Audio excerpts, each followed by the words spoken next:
This is the Troll Patrol, live with Justin Freakin. Welcome to the Troll Patrol live. It's a freaking Monday. Good evening, Julie. Welcome in. Sorry I was a little bit late getting started. I'm fighting with Restream again because it likes to do shit. Hopefully we've got YouTube people over here. I had to do a workaround there to try to get around the issues, but Twitch should be good, ready to go. Clinically, welcome in, my friend. Good evening. We got a lot of news to be covering. I'm not high enough for this shit.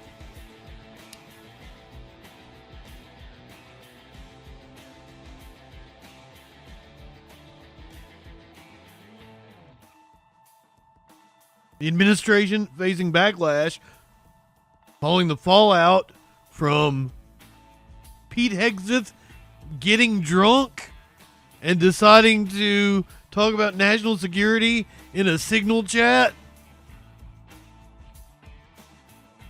Princess Kimberly, good evening. Israel issuing a final warning to Palestinians. They apparently have a final solution they want to implement. An Oscar-winning co-director has been lynched and disappeared in Israel.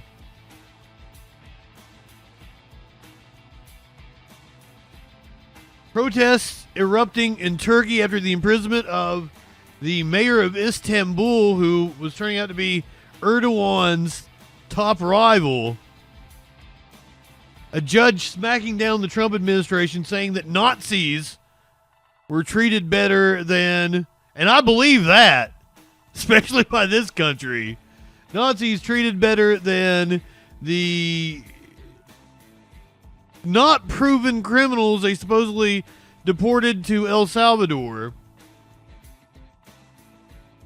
Fired FTC commissioner speaking out. Professors at Columbia protesting the administration's response to the Trump administration's demands. Pam Bondi threatening Jasmine Crockett.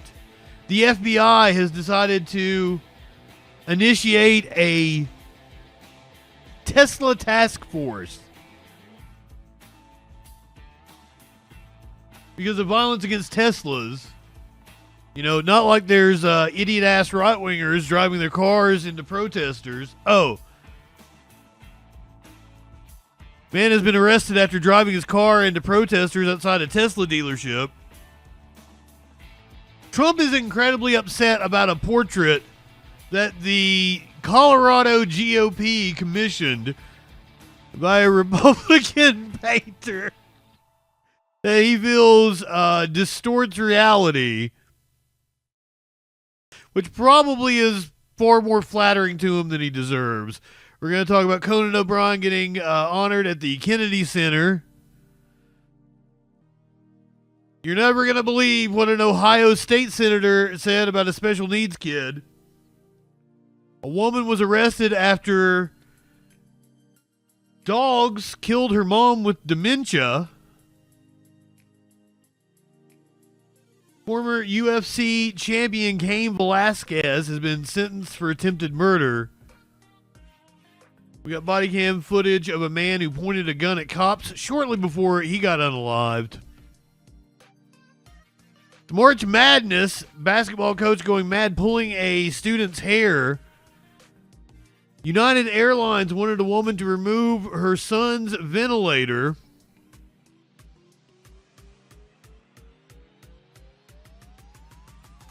Video goes viral, and this, my friends. A Jewish man is complaining, saying that he was removed from an airplane bathroom while he was constipated with his pants still around his ankles. All that and a lot frickin' more tonight on the Troll Patrol live. Good evening, anonymously. Welcome in. Holiday. Welcome in, my friend.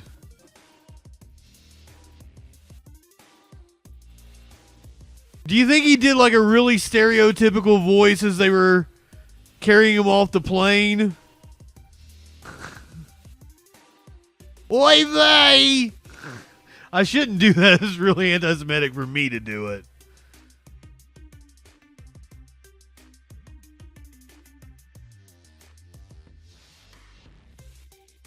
Like, I'm just imagining him sounding like Jerry Lewis. That's probably racist on my part. Welcome into our friends over on BitChute, DLive, Rumble. All those awesome platforms we're now streaming live on.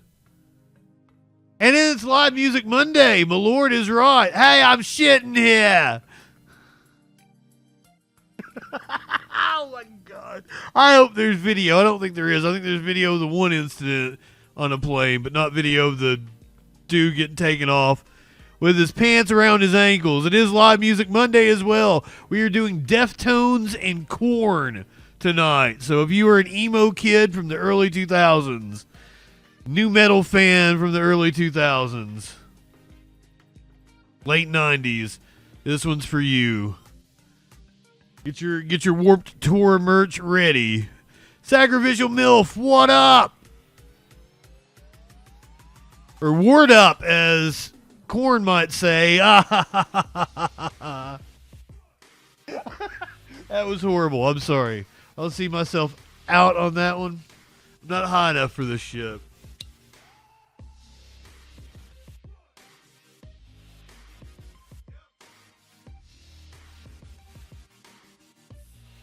I don't consider Korn new metal. I don't know what category you'd put them in. They have like 3 distinct like time periods at least. I went with a concert from like 2012 because like I don't know what kind of music Korn has made in the last 15 years, but I really don't care. So let's just listen to the stuff from the 90s and the 2000s. Deftones, on the other hand, I picked a concert from 2024. What are you doing, Socks?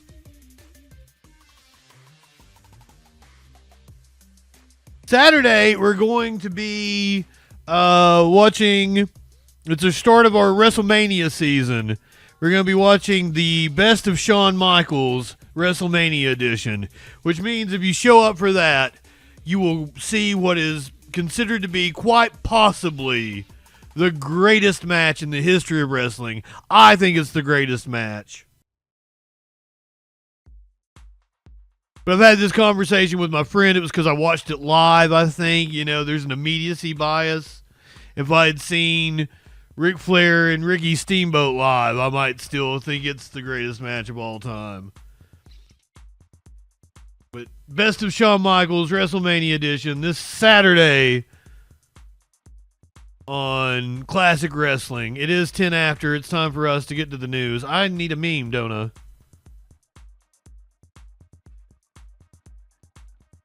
Let me get you your meme of the day before we get started here. Also, randomly after streams, I've been watching Sacha Baron Cohen and Nathan Fielder, and it's been going over well with the chat. Last night we watched the Claw of Shame,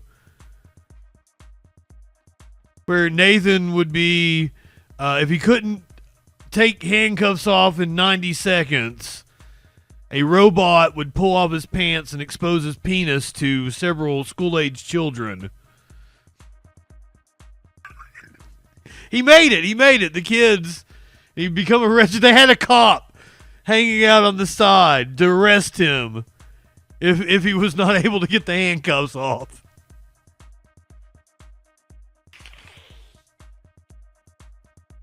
Woo! Sky Comet, welcome in. Messages aren't showing up on YouTube? Oh, shit.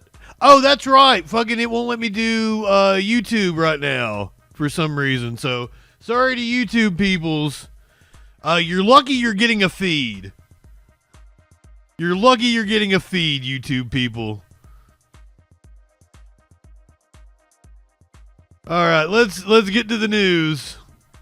And thank you for the resub, Sky Comet. All right. This is serious business here. According to Pete Hegseth, The last administration had us looking like fools. Did you know that?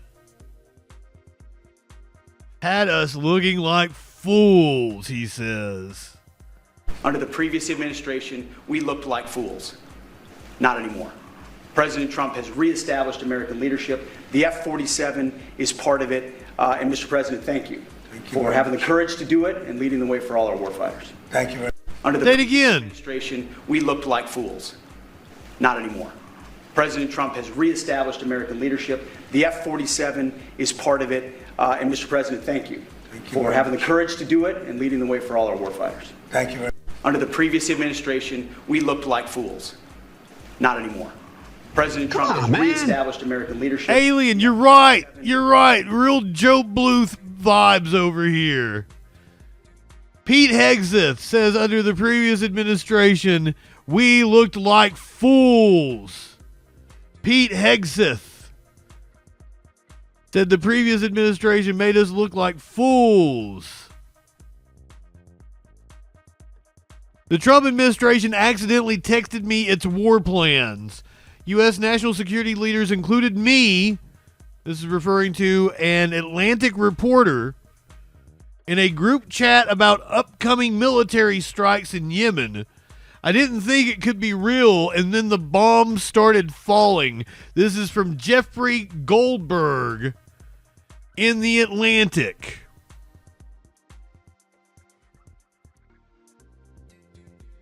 The world found out shortly before 2 p.m. Eastern Time on March 15th that the United States was bombing Houthi targets across Yemen. I, however, knew 2 hours before the first bombs exploded that the attack might be coming. The reason I knew this is that Pete Hegseth, the Secretary of Defense, had texted me the war plan at 11:44 a.m. The plan included precise information about weapons packages, targets, and timing. This is going to require some explaining. The story technically begins shortly after the Hamas invasion of southern Israel in October of 2023. Oh my God! What? Even this is about October 7th. What? He condemn. The Houthis, an Iran-backed terrorist organization whose motto is God is great, death to America, death to Israel, curse on the Jews, victory to Islam, soon launched attacks on Israel and on international shipping, creating havoc for global trade throughout 2024. That's Atlantic reporter Jeffrey Goldberg, which, the name. You're being a little biased there about what the Houthis are doing, what they're protesting, why they're attacking shipping containers. They are attacking shipping vessels in protest of the Israeli genocide in Gaza. We'll get to that. Throughout 2024, the Biden administration was ineffective in countering these Houthi attacks. The incoming Trump administration promised a tougher response. This is where Pete Hegseth and I come in. On Tuesday, March the 11th, I received a connection request on Signal from a user identified as Michael Waltz. Signal is an open-source encrypted messaging service popular with journalists and others who seek more privacy than other text messaging services are capable of delivering. I assumed that the Michael Waltz in question was President Donald Trump's national security advisor. I did not assume, however, that the request was from the actual Michael Waltz. I have met him in the past, and though I didn't find him particularly strange, I didn't find it particularly strange that he might be reaching out to me, I did think it somewhat unusual given the Trump administration's contentious relationship with journalists and Trump's periodic fixation on me specifically. It immediately crossed my mind that someone could be masquerading as Waltz in order to somehow entrap me. It is not at all uncommon these days for nefarious actors to try to induce journalists to share information that could be used against them. I accepted the connection request, hoping that this was the actual national security advisor and that he wanted to chat about Ukraine or Iran or some other important matter. 2 days later, Thursday at 4:28 p.m., I received notice that I was to be included in a Signal chat group. It was called the Houthi PC Small Group. A message to the group from Michael Waltz read as follows: Team establishing a principal group for coordination on Houthis particularly over the next 72 hours, my deputy, Alex Wong, is pulling together a Tiger team at Deputies Agency Chief of Staff level, following up from the meeting in the sit room this morning for action items, and we'll be sending that out later this evening. The message continued. Please provide the best staff, POC, people of color, from your team for us to coordinate with over the next couple of days and over the weekend. Thanks. The term Principals Committee, maybe that's it, generally refers to a group of the senior-most national security officials, including the Secretaries of Defense, State, and the Treasury, as well as the Director of the CIA. It should go without saying, but I'll say it anyway, that I have never been invited to a White House Principals Committee meeting, and that, in my many years of reporting on national security matters, I never heard of one being convened over a commercial messaging app. 1 minute later, a person identified only as MAR, the Secretary of State, is Marco Antonio Rubio, wrote, Mike Needleham for State, apparently designating the current counselor of the State Department as his representative. The same moment, a Signal user identified as J.D. Vance wrote, Andy Baker for VP. 1 minute after that, TG, presumably Tulsi Gabbard, the Director of National Intelligence or someone masquerading as her, wrote Joe Kent for DNI. 9 minutes later, Scott B., apparently Treasury Secretary Scott Bessent, or someone spoofing his identity, wrote Dan Katz for Treasury. A user called Pete Hegseth wrote Dan Caldwell for DOD. Brian wrote Brian McCormick for NSC. One more person responded, John Ratcliffe. The name of the CIA official to be included in the group. I'm not publishing that name because that person is an active intelligence officer. Oh my God. Well, I mean, you were more careful with that information than the White House. The principals had apparently assembled. In all, 18 individuals were listed as members of this group, including various national security officials. Steve Witkoff, President Trump's Middle East and Ukraine negotiator. Susie Wiles, the White House Chief of Staff, and someone identified only as SM, which I took to stand for Stephen Miller. I appeared on my own screen only as JG.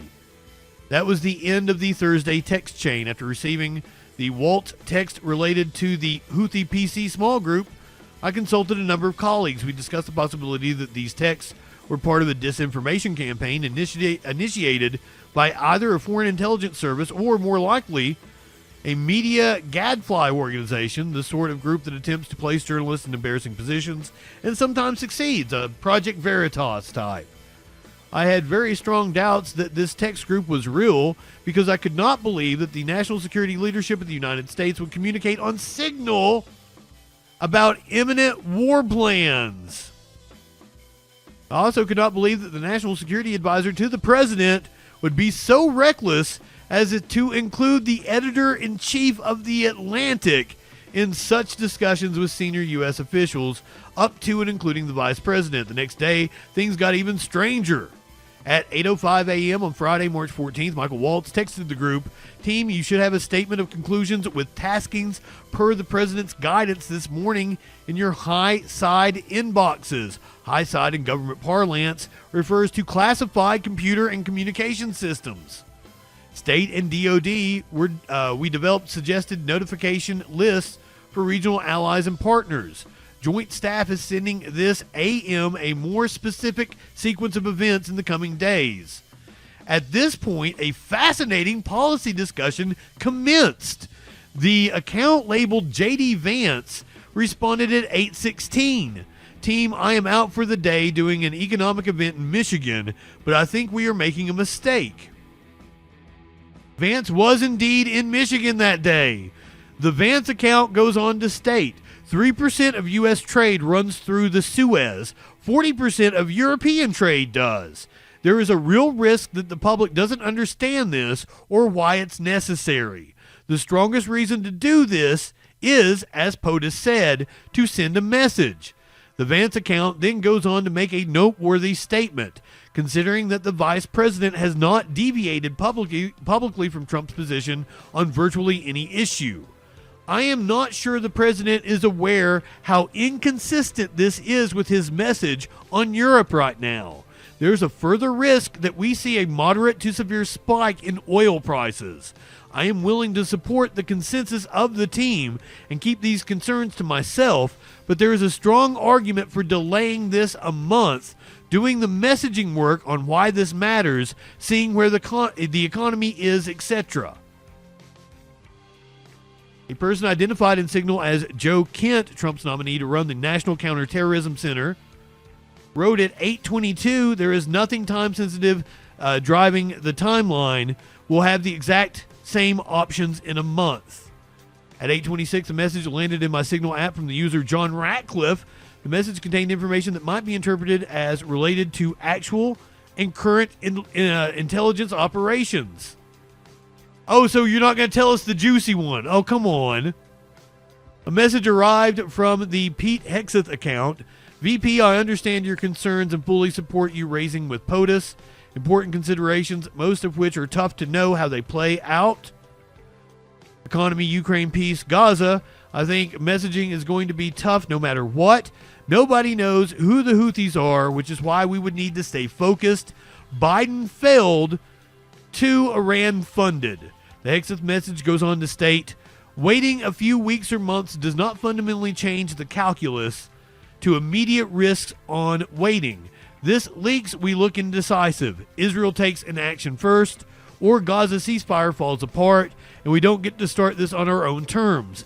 We can manage both. We are prepared to execute, and if I had final go or no-go vote, I believe we should. This is not about the Houthis. I see it as two things. Restoring freedom of navigation, a core national interest, reestablish deterrence, which Biden cratered. But we can easily pause, and if we do, I will do all we can to enforce 100% OPSEC, Operation Security. I welcome other thoughts. A few minutes later, Michael Walt's account posted a lengthy note about trade figures and the limited capabilities of European navies. Whether, I almost said naives, whether it's now or several weeks from now, it will have to be the United States that reopens these shipping lanes. Per the president's request, we are working with DOD and state to determine how to compile the cost associated and levy them on the Europeans. The account, identified as JD Vance, addressed a message at 8:45 to Pete Hegseth. If you think we shouldn't do it, let's go. If you think we should do it, let's go. I just hate bailing Europe out again. The user identified as Hegseth responded 3 minutes later, VP, I fully share your loathing of European freeloading. It's pathetic, but Mike is correct. We are the only ones on the planet on our side of the ledger who can do this. Nobody else even close. Question is timing. I feel like now is a good time as any, given POTUS directive to reopen shipping lanes. I think we should go, but POTUS still retains 24 hours of decision space. At this point, the previously silent SM joined the conversation. As I heard it, the president was clear, green light, but we soon make clear to Egypt and Europe what we expect in return. We also need to figure out how to enforce such a requirement. E.g., if Europe doesn't remunerate, then what? If the U.S. successfully restores freedom of navigation at great cost, there needs to be some further economic gain extracted in return. So here's actual copies of the messages. That message from SM, presumably Trump's confidant, Stephen Miller, the deputy White House chief of staff, or someone playing Stephen Miller, effectively shut down the conversation. The last text of the day came from Pete Hegseth, who wrote at 9:46 a.m., agree.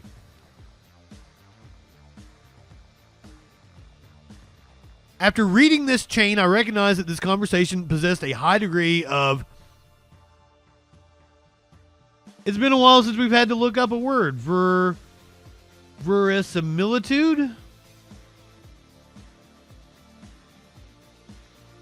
Verisimilitude. Verisimilitude. The quality of appearing to be true or real. Verisimilitude. Verisimilitude. The word of the day is verisimilitude. I recognize that this conversation possessed a high degree of verisimilitude. The text in their word choice and arguments sounded as if they were written by the people who purportedly sent them or by a particularly adept AI text generator. I was still concerned that this could be a disinformation operation or a simulation of some sort, and I remain mystified that no one in the group seemed to have noticed my presence. But if it was a hoax, the quality of mimicry and the level of foreign policy insight were impressive. It was the next morning, Saturday, March 15th, when this story became truly bizarre. At 11:44 a.m., the account labeled Pete Hegseth posted a signal, a team update. I will not quote from this update or from certain other subsequent texts. The information contained in them, if they had been read by an adversary of the United States, could conceivably have been used to harm American military and intelligence personnel, particularly in the broader Middle East, Central Command's area of responsibility. What I will say, in order to illustrate the shocking recklessness of the signal conversation, is that the Hegseth post contained operational details of forthcoming strikes on Yemen, including information about targets, weapons the U.S. would be deploying, and attack sequencing. The only person on reply to the update from Hegseth was the person identified as the vice president. I will say a prayer for victory, Vance wrote. Two other users subsequently added prayer emojis. According to the lengthy Hegseth text, the first detonations in Yemen would be felt 2 hours hence at 1:45 p.m. Eastern Time. So I waited in my car in a supermarket parking lot. If the signal chat was real, I reasoned, Houthi targets would soon be bombed. At about 1:55, I checked X and searched Yemen. Explosions were then being heard across Sana'a, the capital city. I went back to the signal channel at 1:48. Michael Waltz had provided the group an update. Again, won't quote from the text except to note that he described the operation as an amazing job. A few minutes later, John Ratcliffe wrote a good start. Not long after, Waltz responded with 3 emoji, a fist, an American flag, and fire. Others soon joined in, including MAR, who wrote, "Good job, Pete and your team," and Susie Wiles, who texted, "Kudos to all, and particularly those in theater and sitcom. Really great, God bless." Steve Witkoff responded with 5 emoji, 2 hands praying, a flexed bicep, and 2 American flags. TG responded, "Great work and effects." The after-action discussion included assessments of damage done, including the likely death of a specific individual. The Houthi-run Yemeni Health Ministry reported that at least 53 people were killed in the strikes, a number that has not been independently verified.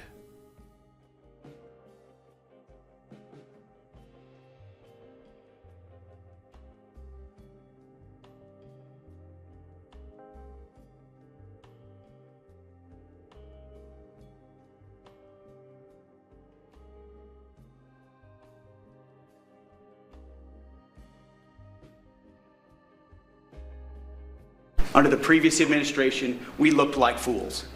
Under the previous administration, we looked like fools. Under the previous administration, we looked like fools. Under the previous administration, we looked like fools. Under the previous administration, we looked like fools. Under the previous administration, we looked like fools.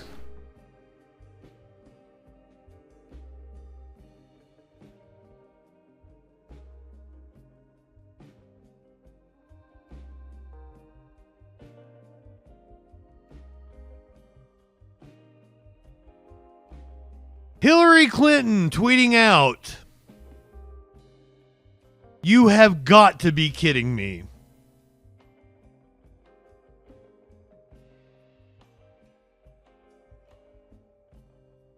Madam Secretary,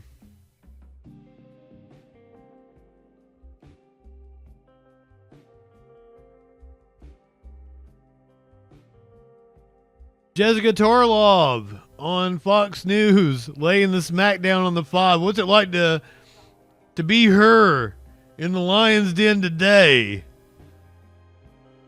Donald Trump's ratings on handling the economy, inflation, cost of living are all tanking. And we're seeing this administration's incompetence and recklessness on a scale unimaginable. I'm sure you guys saw this incredible Jeffrey Goldberg piece from right before we got on air a couple years ago about Goldberg, who is a journalist at The Atlantic, being invited into a private Signal chat with all of our national security heads. So Rubio, Hegseth, Waltz, Tulsi Gabbard, Scott Bessent's in there, et cetera. And they are planning on just Signal to drop bombs in Yemen. So they're not doing this in a skiff. They're doing it on an app that you and I, we all have on our phones. And it's obviously incredibly reckless, national security risks. I don't want to ever hear butthurt emails again. I don't know what's going to happen to anyone who's involved in something like this. But on top of it, you have the vice president. He's in there as well, contradicting Donald Trump on his policy on Europe. So all of this is going on. We're only a couple months into this administration. And when Carville says, let's see what they do, you get stuff like this.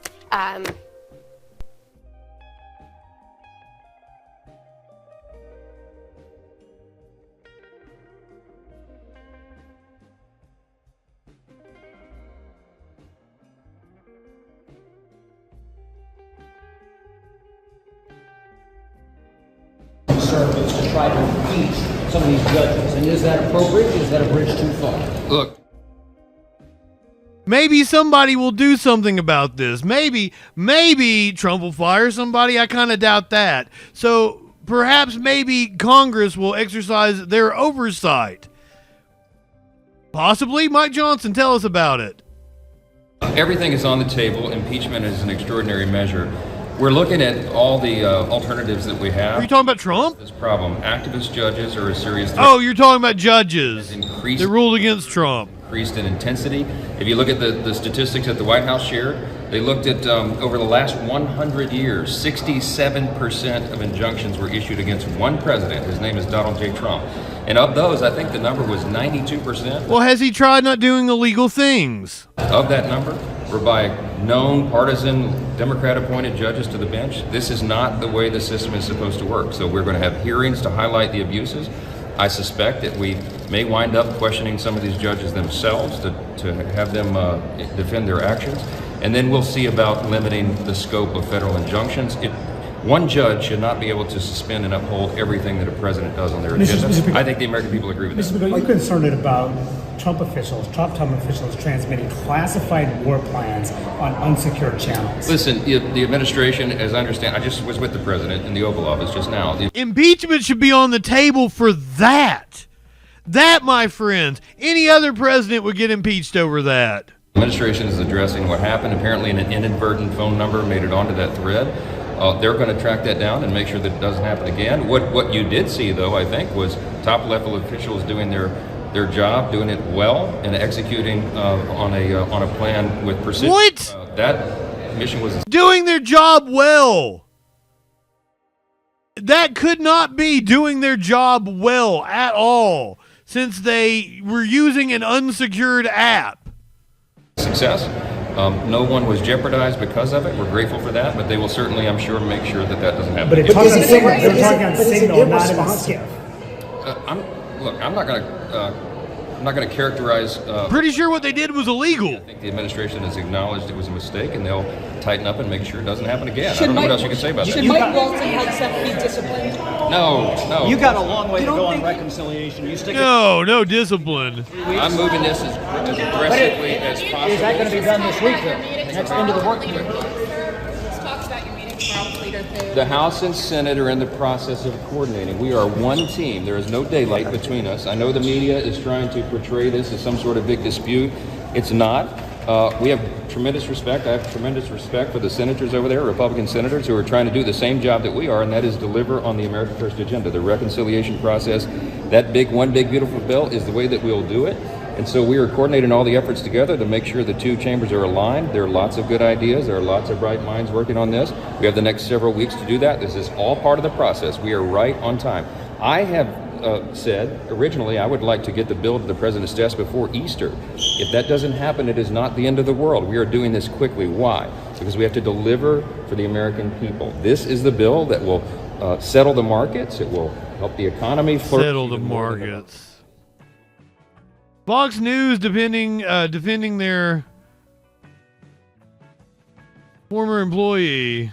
This is Will Cain going to bat, saying pretty much the same thing. It's like Republicans get talking points every morning, saying the same thing Mike Johnson said. All right, on to another big story today out of The Atlantic, where their editor-in-chief Jeffrey Goldberg has reported that he was accidentally sent sensitive information about military strikes in Yemen. The messages come from 18 national security officials. They were sent through the encryption app Signal, and there are indications that they appear to be authentic. I think there are two takeaways from this story as of what we know today. One, it is incredibly concerning that sensitive information would be sent with a journalist included in the thread. We can speculate, and there is reasonable, fair expectation that somebody like Jeffrey Goldberg was accidentally included under his initials, JG, when who was meant to be included was a trade chief, Jameson Greer. But if it was accidental, and we'll wait to see if this was accidental, it is incredibly concerning that this information would be shared over the Signal app with the journalist included. But the bigger takeaway for me is it's an insight, a transparent insight into the thought process and dialogue of our national leaders. If you look at the actual content of what was reported, if you look at how they discuss potential strikes on Houthis in Yemen, what you will see is dialogue between Vice President J.D. Vance, Secretary of Defense Pete Hegseth, National Security Advisor Mike Waltz, Stephen Miller, Tulsi Gabbard, and many more in a very collaborative, open, honest, team-based attempt to come to the right decision after years of secrecy. That's one way to spin it. If you read the content of these messages, we just did. I come away proud that these are the leaders making these decisions. I'm not.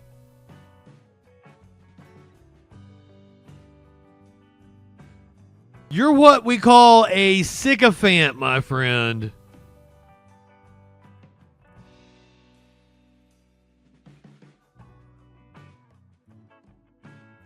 The Trump administration held another cabinet meeting today, yet again attended by Elon Musk.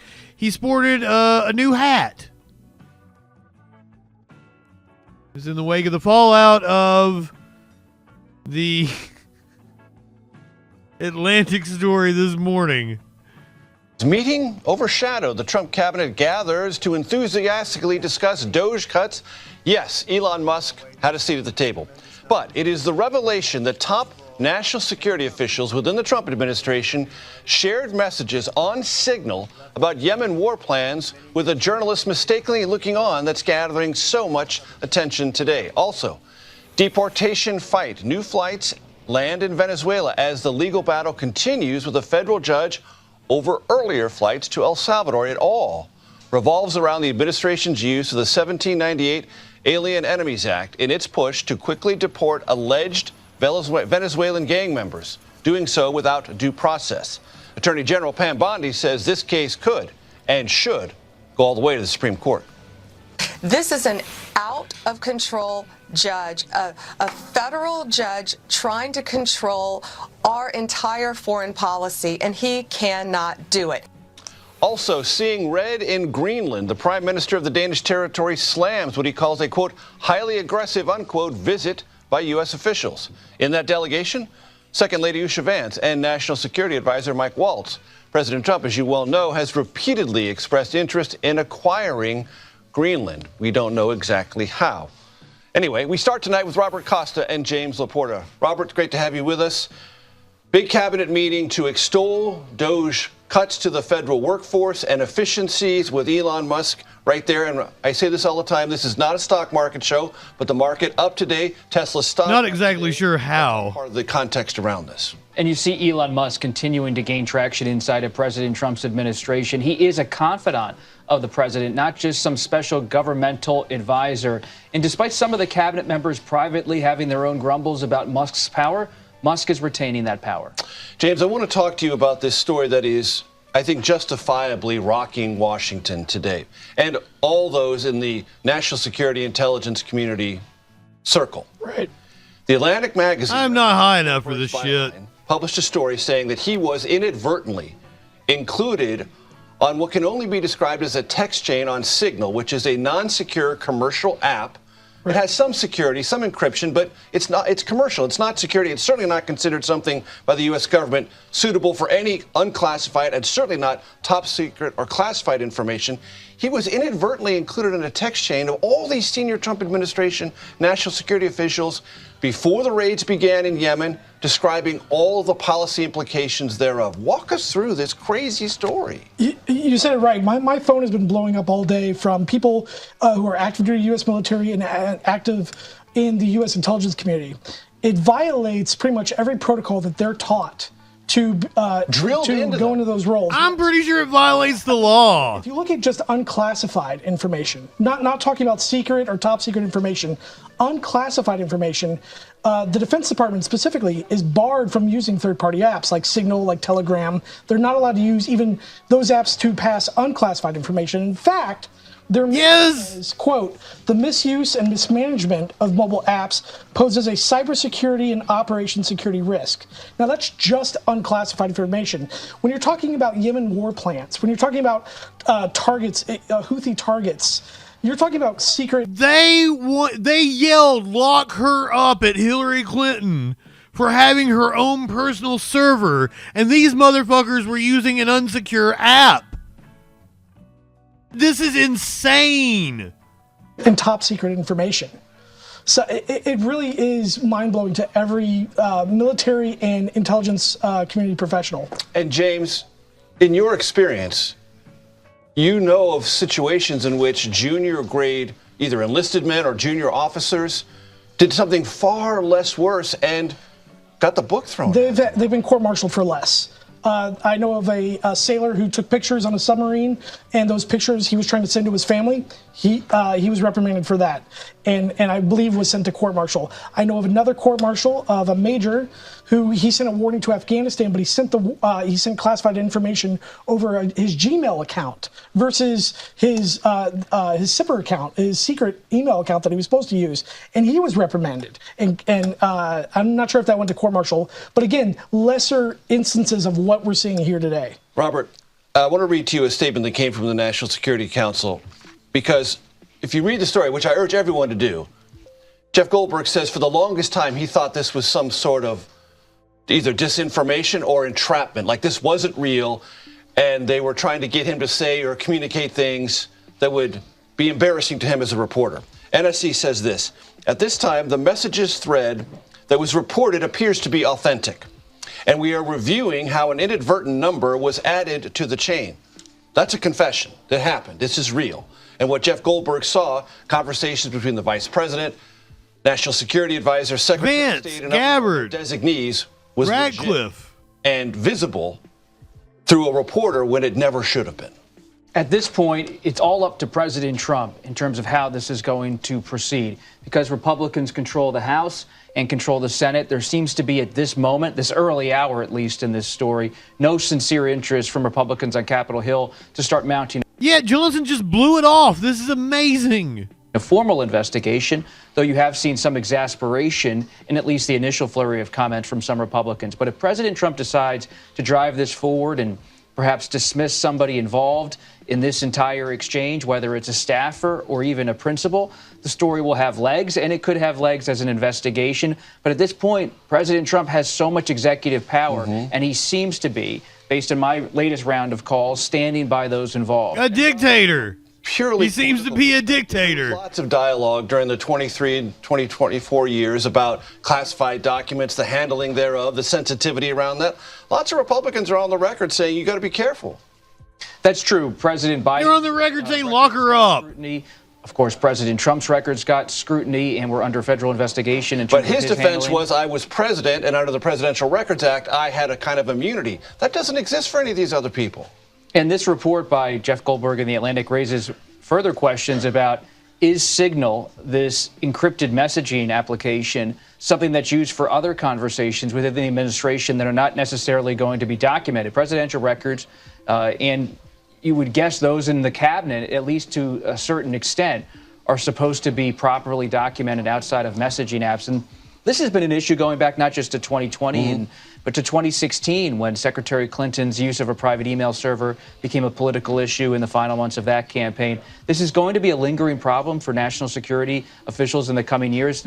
Secure apps, as Jim knows, these are such a prevalent thing in the intelligence community. But just how far should these top officials go? That's a real question. Right. Please. Well, what I was going to say is this comes in the wake. This report out today comes in the wake. I'm not high enough for this shit. This month, the Director of National Intelligence, Tulsi Gabbard, of the Pentagon, saying if we find that you're talking to journalists, if we think that you're leaking, we're going to polygraph you. We're going to investigate you.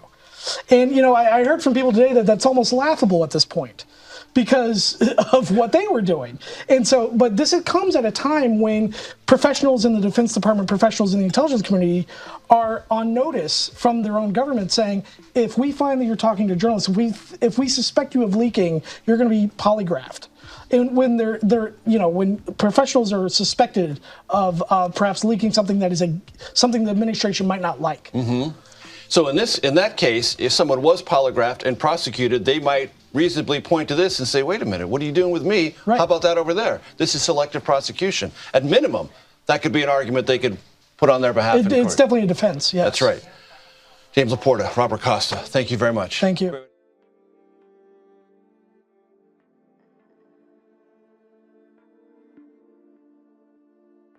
The last administration made us look like fools.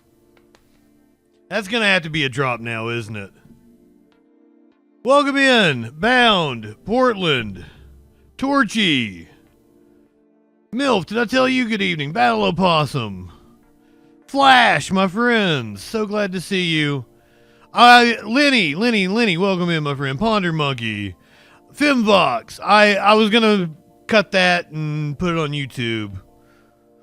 That's why I did not say hey to everybody. Fire Resist, my friend, welcome in. Anybody else sneak in on me? DJ Dub, Socialist Don, Quesadilla. Welcome in. Go take you a shower. Yes, we are doing Korn and Deftones tonight for Live Music Monday, but we got a hell of a lot of news to cover before we get to that. And before we get back to the news, I gotta get more high. This shit is absurd.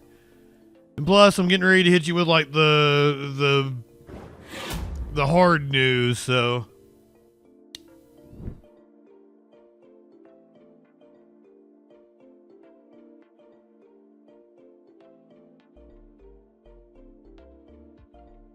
I think everybody needs to get high before this. Israel issuing a final warning before they implement their final solution. I'm just assuming. I'll have to read this to you here in a second. This is הסינואר הראשון הרס את עזה, והסינואר השני יחריב אותה לחלוטין. תקיפת חיל האוויר נגד מחבלי החמאס. This is Israel's Defense Minister Katz. Residents of Gaza, this is your final warning. The first sin war destroyed Gaza. The second sin war will bring upon it total ruin. The Israeli Air Force's attack against Hamas terrorists was only the first step. What follows will be far harsher, and you will bear the full cost. Residents of Gaza. He's talking to just civilians. Evacuation of the population from combat zones will soon resume. If all Israeli hostages are not released and Hamas is not kicked out of Gaza, Israel will act with force you have not known before. Take the advice of the U.S. President, return the hostages, and kick out Hamas. New options will open up for you, including relocation to other parts of the world for those who choose. The alternative is destruction and total devastation.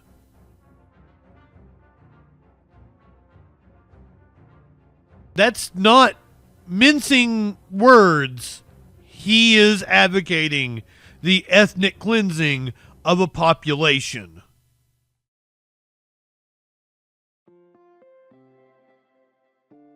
You might as well call that the final solution.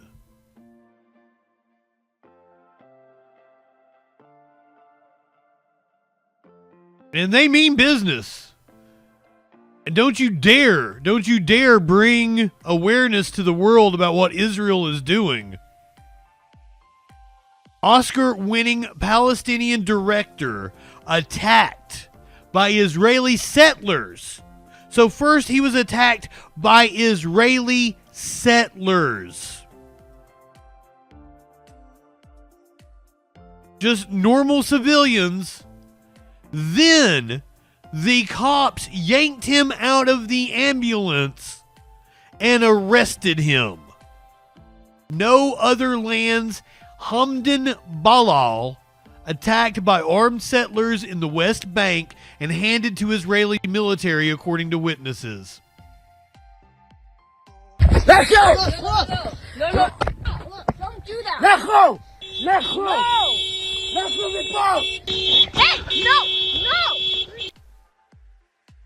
This is anti-Israeli settlers filming themselves. Filming themselves. Go! No, don't do that. Let's go!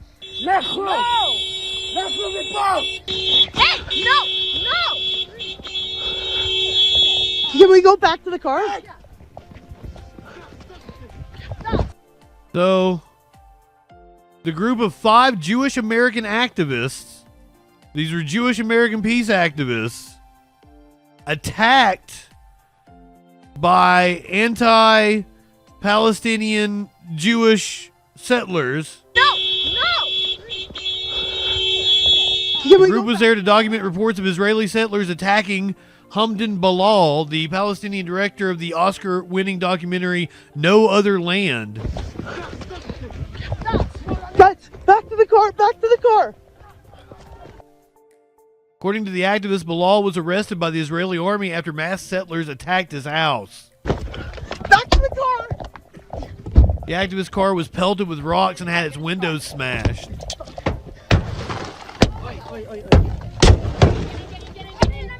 Fuck! Oh my god. It's not clear why Balal was detained, and the Israeli army has not yet commented on the incident. By God, I know exactly why he was fucking detained. Everybody in this chat knows why he was detained. Oh my god. Well, good thing this window's working. They broke the windshield. Back to the car! Hey, no! Can we go back to the car? Guys, back to the car! Back to the car!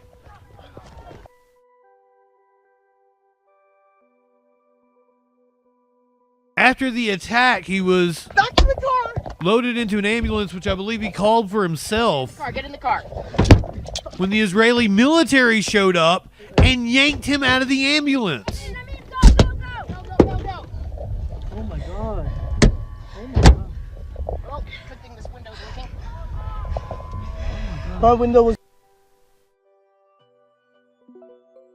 According to 5 Jewish American activists who witnessed the attack, Hamdan Balal, one of the 4 directors of the film that documented the destruction of villages in the West Bank, was surrounded and attacked by a group of about 15 armed settlers in Sushya, in the Masafer Yatta area south of Hebron.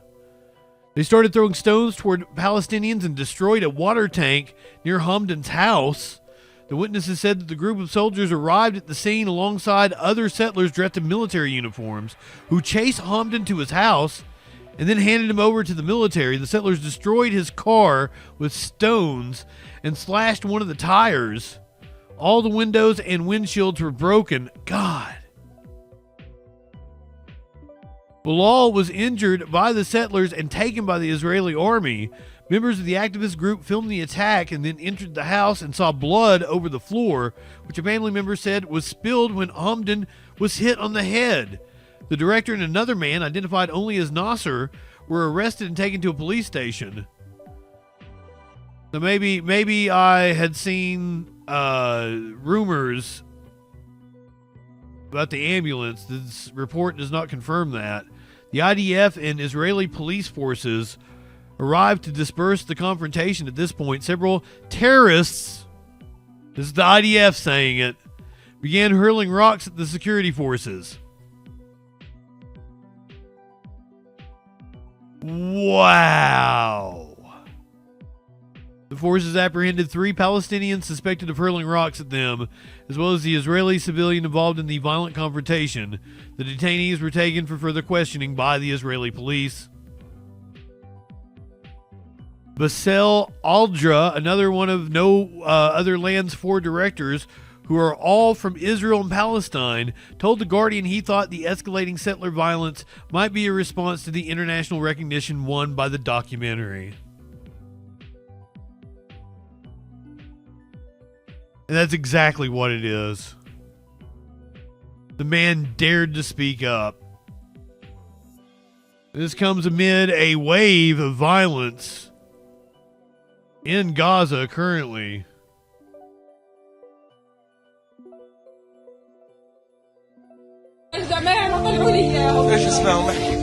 Palestinian woman witnessed the killing of her husband and 2 daughters. They were in front of me. Next thing I know, a missile struck right in the middle of them. They were torn to pieces before my eyes. God is sufficient for us.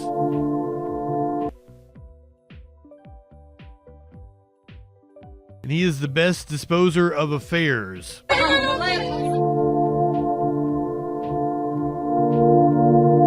of the hundreds of Palestinians forced to flee Rafah. This man's daughter bled to death after being shot while they were fleeing. While walking, suddenly gunfire began. Gunshots injured my wife and me. The next thing I know, I see my daughter bleeding, and she falls to the floor. I carried her in my arms and hid. She was bleeding out for an hour. At least 50,000 civilians are now under siege by the Israeli army. Tal al-Sultan. They say they're rooting out Hamas, as well as expanding its security zone. She had to abandon her son's body to save her own life. I found my son near al-Baraskat, shot in the stomach. He was martyred. He's gone. Couldn't take him with me or carry him.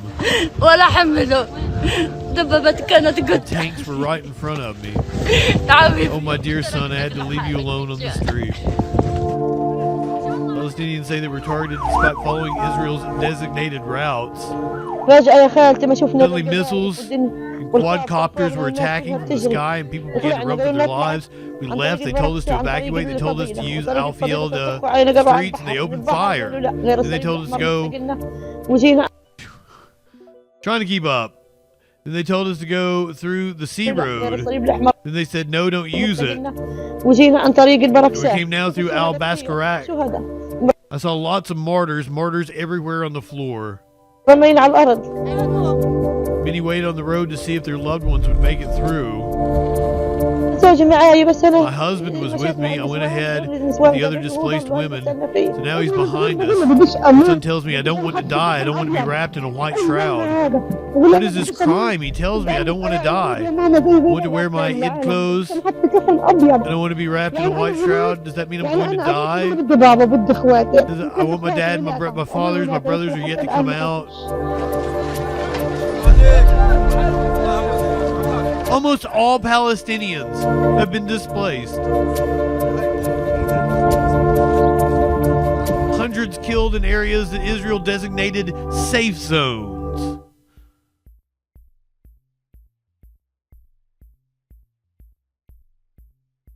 Journalists among the 65 killed in a wave of Israeli attacks. These are live updates. At least 65 Palestinians were killed in Israeli attacks across the Gaza Strip over the last 24 hours. 2 Palestinian journalists were killed, including Hassam Shabbat, a reporter with Al Jazeera. The Israeli military issued new forced evacuation orders in northern Gaza. UNRWA, the UN agency for Palestinian refugees, says at least 124,000 Palestinians have been internally displaced in Gaza in recent days. Israeli army confirmed it attacked a Red Cross building.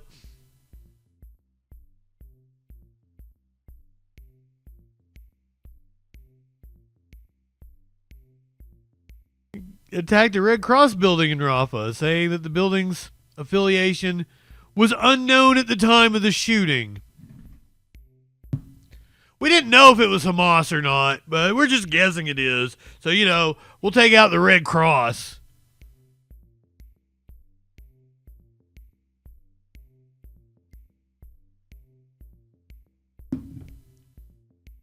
We covered that last night, Flash.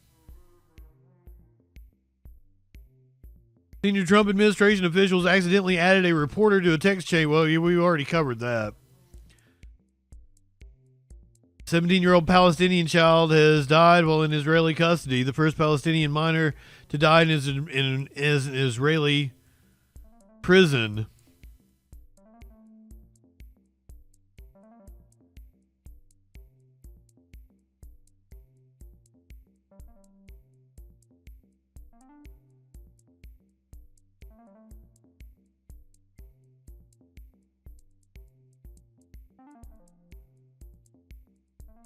Then we're going to move over to Turkey, where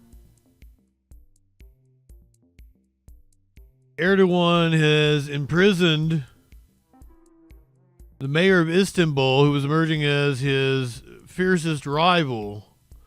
Protesters have taken to the streets, getting smacked down with tear gas and rubber bullets.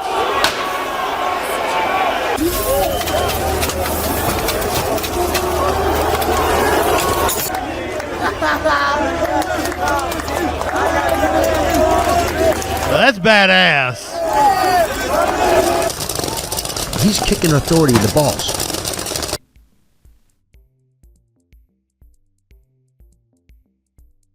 Fuck, what a picture. He's wearing that's called a fez, right? That's what those hats are called. I'm pretty sure. Protests in Turkey have escalated following the formal arrest of Istanbul Mayor Ekrem İmamoğlu, regarded as current President Erdogan's main opponent, was accused of corruption. A dervish hat. Supporters have defied a gathering ban in Istanbul to protest the charges, believing the arrest. Whew. Why couldn't they have used a reporter to be a phony plot by Erdogan? Riot police responded to the unrest with rubber bullets and tear gas in an attempt to disperse the crowd.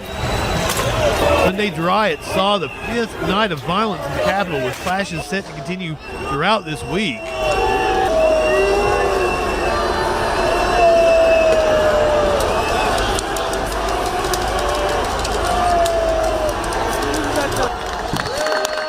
İmamoğlu is the current mayor of Istanbul, is most likely to be the leader of the Republican People's Party. CHP will rival Erdogan's Justice and Development Party in the 2028 election. Protesters accuse Erdogan of establishing a dictatorial grip on power, which he has. More pro-Imamoglu rallies were held across Turkey and 55 of the country's provinces.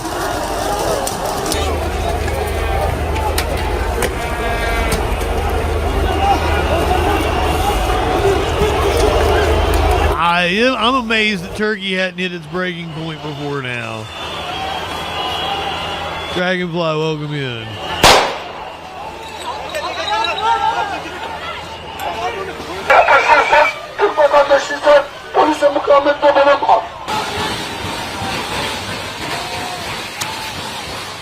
Look at the Wolfpack symbol for life. Man, they are showing no fear.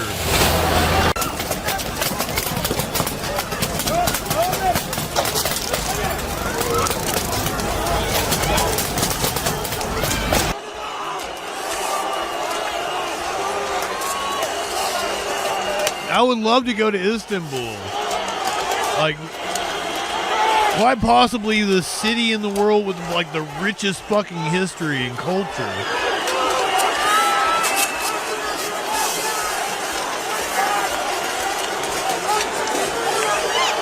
Not Constantinople. You can't go back to Constantinople. It's been a long time gone.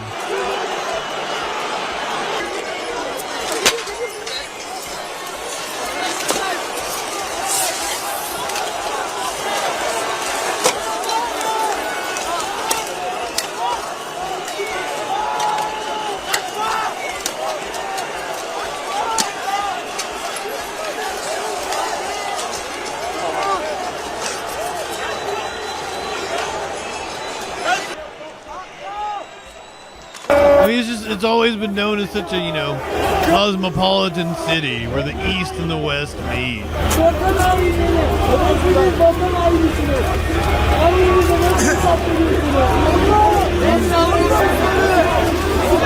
The original global center of trade.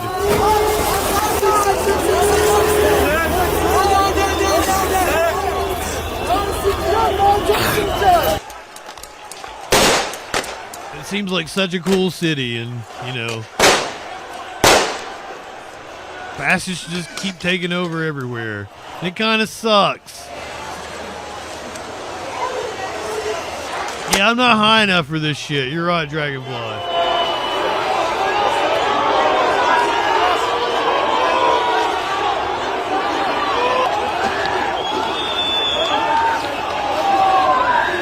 Oh no, it looks like a super cool city. That's what I'm saying. This makes me so sad. I would love to go to Istanbul.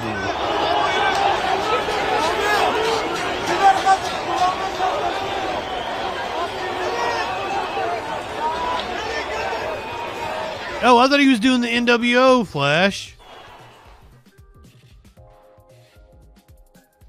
I thought he was for life. That's why I thought it was cool. Sorry. A judge smacked down the Trump administration, saying that the Nazis were treated bad. Which, I mean, once again, the United States treated the Nazis pretty fucking well.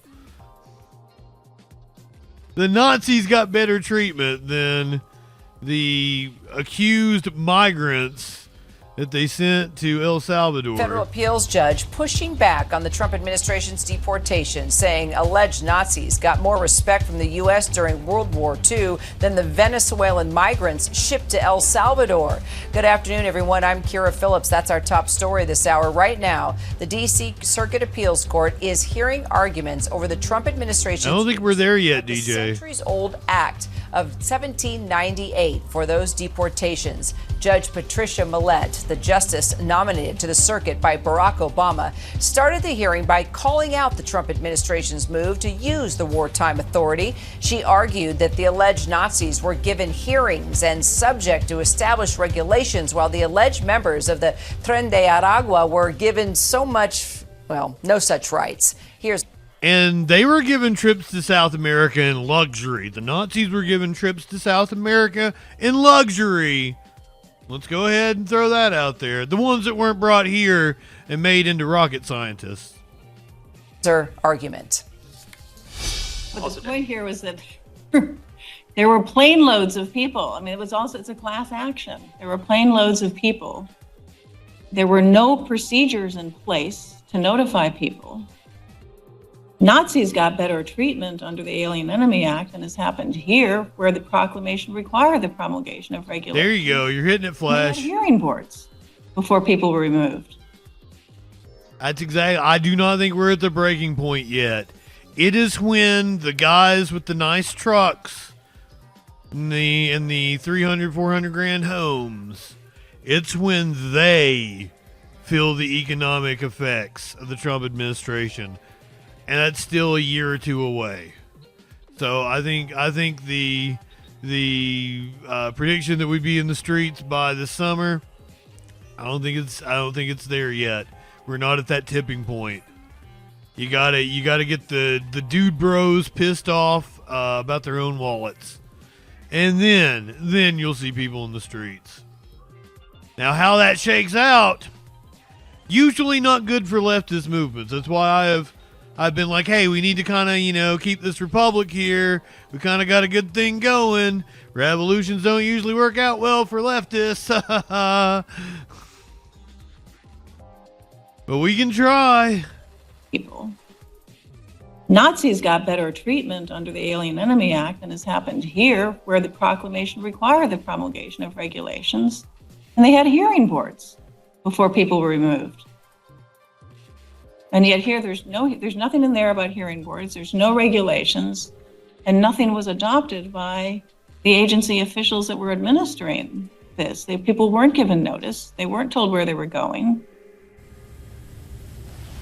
Well, this, of course, comes in response to the hundreds of Venezuelans flown to that notorious... Yeah, you know my position, Flash. I don't feel safe owning a firearm. Despite a verbal order from the federal judge, James Boasberg, who called for those planes... But this microphone is a pipe bomb in my hand. ...in El Salvador, and you can see the images here that were captured of them being led into the prison in chains and shackles, their heads fully shaved. Let's bring in senior White House correspondent Selena Wang, also senior Washington correspondent Devin Dwyer. So, Devin, what stands out to you so far from the hearing? I know you've been listening to it since it started. Truly extraordinary and riveting hearing, Kira. I mean, these are the types of arguments, as one judge said just a few moments ago, that are unprecedented. Both sides using that word today in this debate. A lot of tough questions for the Justice Department attorney defending President Trump's late-night secret signing of that proclamation. Remember, it wasn't published, and quickly shuttling these people out of the country without so much as any due process, landing in a third country. Today, you heard that Judge Patricia Millett, well-respected here in Washington, appointed by Barack Obama, but simply trying to get some answers as to what sorts of process was available to these men. She conceded that the president has broad power under the Alien Enemies Act to remove people suspected of undermining the United States. She said perhaps these were those people, but even in the few rare instances in our history when it has been invoked, there has been some process to allow a chance for those people to say, hey, I'm not a Nazi, or hey, I'm not a member of that gang. That did not happen here. Kira, one of the judges on this three-judge panel was appointed by President Trump, Judge Justin Walker. He took an interesting line saying that both sides had actually found some common ground. He says that the government concedes that those men had an opportunity to contest their findings. It just, their detention, it just didn't come in this case. That's called a habeas process when you can go to a court. So one remarkable headline so far today is that the Trump administration keep me broadcasting, seems to be saying that if you're detained under the Alien Enemies Act, you can go to court. Just it didn't work the proper way in this instance. They're pushing back. The argument is on. I'd invite you to DJ Dub, but I think Flash and clinically are closer. Could have a significant impact on these types of deportation flights going forward. They're in what would be my zone. If we got divided up into zones here in this country, we'd be in the same zone.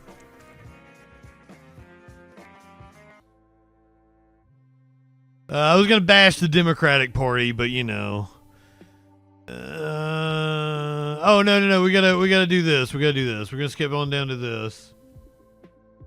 Did you guys know that Trump is upset about his portrait? A portrait in the Colorado Capitol commissioned by Republicans, painted by a Republican, and honestly, it's probably kind of flattering to him. We start now with breaking news about that portrait. It's now coming down. Over the weekend, President Trump called for the portrait of him in the Colorado Capitol to come down on social media. The president called it distorted. Your reporter, Kirsten Suzelle, catches us up on what's happened since then, including talking with the former Republican senator who raised money to get that portrait commissioned 7 years ago. This is the gallery of presidents at the state capitol. Each one of these portraits paid for by private groups.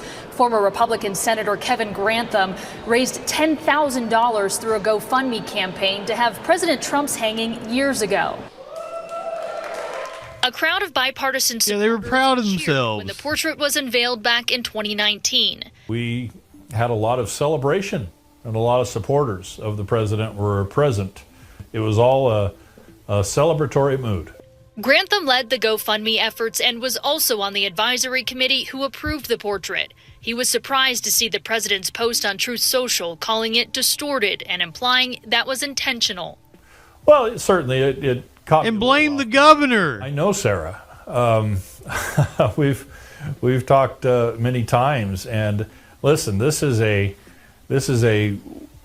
artist with a great reputation. She's got a great body of work, to her credit, and that stands alone by itself, with or without this controversy. If I remember correctly from a prior conversation, she's also a Republican and a Trump supporter. The idea that anything was done with ill intent, I don't think is correct. But ultimately, Grantham sides with President Trump. I would kind of probably feel the same way he does. If I don't like it, I don't want everybody else looking at it either. And President Trump getting what he asked for. The executive committee of the Legislative Council directed staff to take the portrait down and be stored at History Colorado, while House Democrats released a statement saying, in part, if the GOP wants to spend time and money on which portrait of Trump hangs in the Capitol, then that's up to them. Grantham said he spoke with Governor Polis about potential options for the current portrait. Although it's ultimately up to the advisory committee, he suggests it be returned to the artist. At the Capitol, Kirsten Susel covering Colorado First. I mean, return it to the artist, and because of the controversy, it's probably going to be worth a lot more money, I would assume. Last night, one of the great comedians of this country honored at the Kennedy Center, receiving the Mark Twain Award. No, no, make this full screen. God damn it. As if his head wasn't big enough. I gotta make it bigger for you.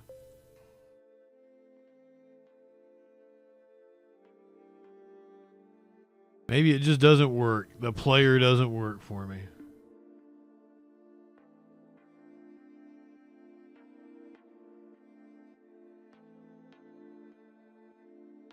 Conan O'Brien honored at the Kennedy Center. He was picked before Trump named himself the chairman.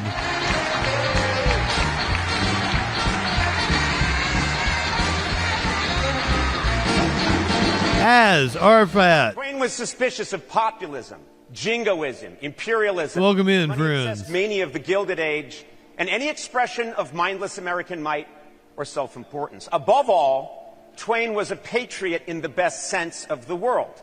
He loved America, but knew it was deeply flawed. Twain wrote, "Patriotism is supporting your country all of the time, and your government when it deserves it." Now, some of you might be thinking, what does this have to do with comedy? It has everything to do with comedy. Everything. The comedy I have loved all my life. Comedy that is self-critical, deflating, and dedicated to the proposition that we are all flawed, absurd, and wallowing in the mud together. Twain is funny and important today because his comedy is a hilarious celebration of our fears, our ineptitude, and the glorious mess of being human. When we celebrate Twain, truly see him for who he was, we acknowledge our commonality, and we move just a little closer together. Conan being honored at the Kennedy Center. Despite comedian Conan O'Brien being the headline act at the Kennedy Center on Sunday night, there was another famous orange asshole on everybody's lips. Comedians took the stage to honor O'Brien as he received the Mark Twain Prize for American Humor. And while the initial doubt as to whether the name of the man trying to reshape the prestigious art center in his own image would be named, it soon immediately became clear President Donald Trump was fair game. It's an honor to be here at the Kennedy Center, or as it will be known next week, the Roy Cohn Pavilion for big, strong men who love cats, John Mulaney said. The hits subsequently kept coming with appearances from David Letterman, Tracy Morgan, Adam Sandler. I hope Tracy Morgan's all right. Adam Sandler, Sarah Silverman, and more. I just really miss the days when you were America's only orange asshole, Silverman told O'Brien. The audience burst out into loud applause. Traditionally, Mark Twain recipients are honored with accolades and commendations from fellow high-profile celebrities who take the stage one by one to crack jokes about the honoree and others in attendance. Other recipients have included Whoopi Goldberg, Bob Newhart, and Lily Tomlin. There is no more fitting recipient getting the last ever Twain Prize here at the Robert F. Kennedy Center. Actor Martin Short told O'Brien via video. Here's Smokey.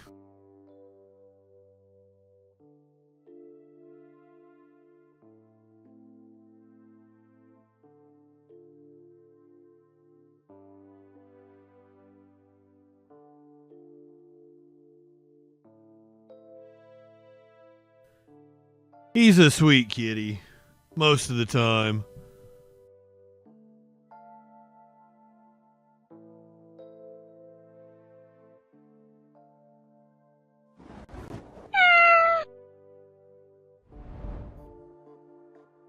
He's wanting me to pet him real bad. He's not wanting to lay down. Come on, lay down, Bubby. There we go. Now he's in position. We can get on with the show. Postmaster General Louis DeJoy, no longer Postmaster General as of like right now. Why do you need me to know that you were late because of the Boy Scouts, Arafat? Why do you need me to acknowledge you? Or are you in Boy Scouts? Do you have cookies for me? Like I don't know what the urgency is to me acknowledging that you were at Boy Scouts.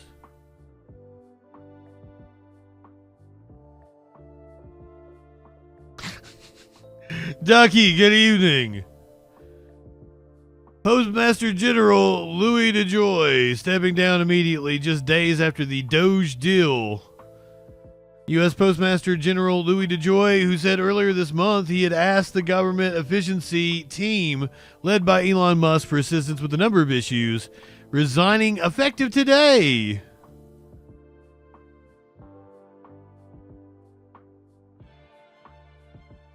How did you... What? I don't understand, Arafat. What the fuck is going on? Why do you think you fucked your... I'm very confused. Republican President Donald... I'm just doing the news, my friend. I'm just doing the news.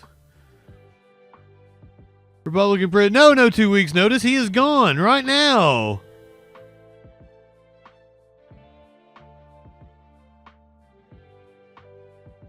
Republican President Donald Trump said in February that he was considering merging the United States Postal Service with the Commerce Department, moves Democrats said would violate federal law. Trump's new hat that he unveiled today, it's Trump. Elon's new Trump hat that he unveiled today. Trump was right about everything.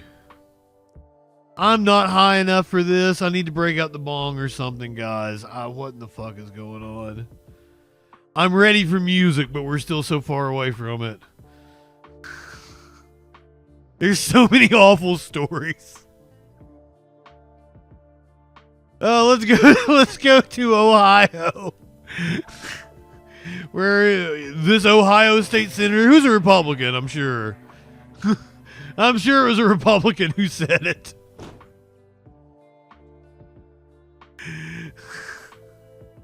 At first, it was in disbelief. I was like, did I just hear that correctly? Lakota Schools parent Dana Richardson was at the most recent school board meeting. She was shocked to hear this comment from State Senator George Lang, who called into the meeting to discuss school funding. We know for a fact, and I'm going to make the numbers up. Don't hold me that these numbers are right. But we know for a fact that it costs more to teach a student with severe disabilities. I'm going to make a number up. Let's say that cost is $50,000 a year. It may be 20. I don't know.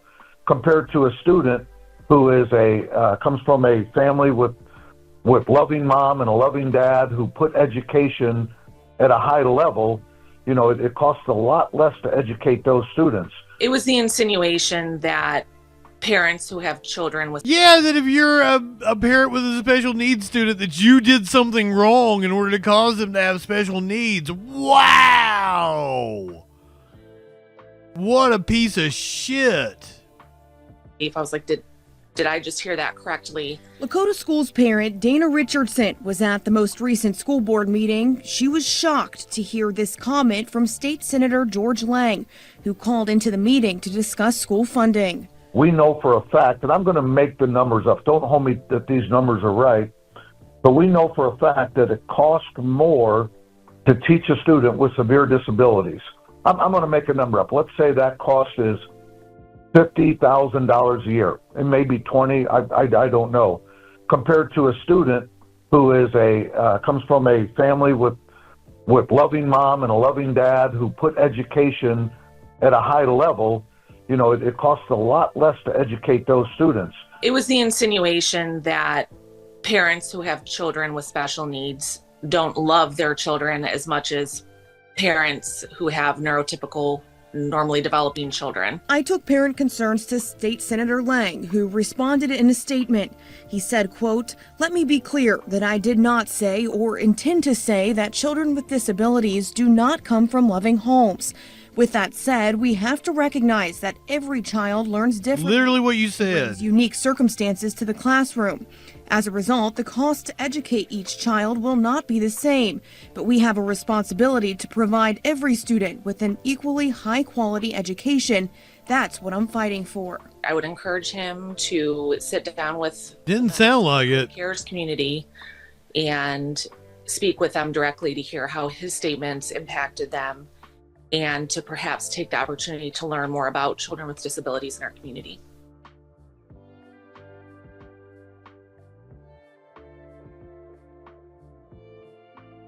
Okay, if you have a weak constitution, we're getting into the crime section of the show now.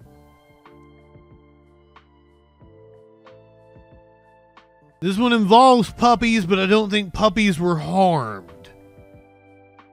It was puppies doing the harming this time. Holy shit. A woman has been arrested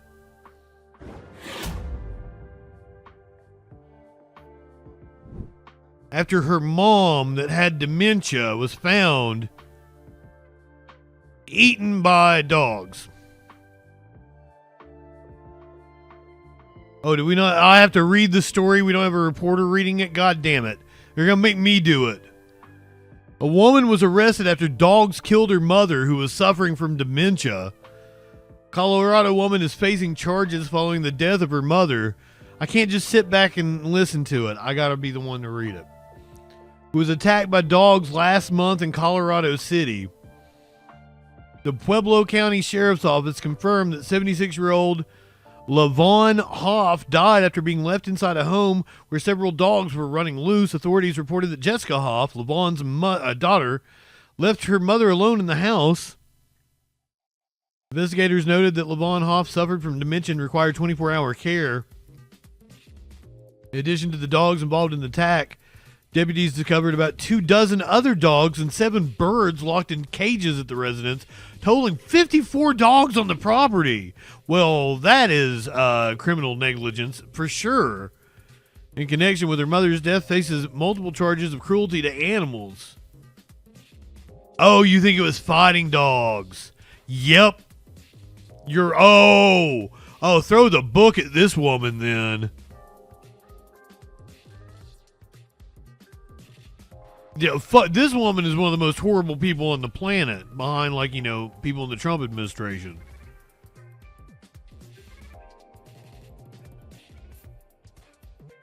The old lady with dementia probably didn't know anything what was going on. He didn't deserve to be mauled by dogs. This woman deserved to be mauled by dogs. If we have the whole story, we don't know that they were fighting dogs, but that makes the most sense.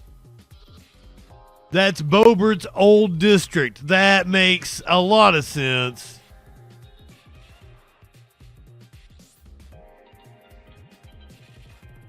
We do not have any indication that they were fighting dogs. That just makes the most sense for the facts as we have them. So we are speculating, but, you know, it's a pretty good educated guess. Thank you, Flash. Any UFC fans in the crowd? UFC fans. Former heavyweight champion Cain Velasquez sentenced to prison in attempted murder case. Cain Velasquez has just been sentenced to 5 years in prison for his alleged role in a 2022 attempted murder. Now, there's some extenuating circumstances here. A judge issued the order on Monday afternoon in Santa Clara, California, roughly 3 years after the UFC legend was accused of trying to kill Harry Goularte, a man who allegedly molested one of Velasquez's close relatives. Former UFC heavyweight champion Cain Velasquez is entering the courtroom to receive his sentence. Oh, this is the video here.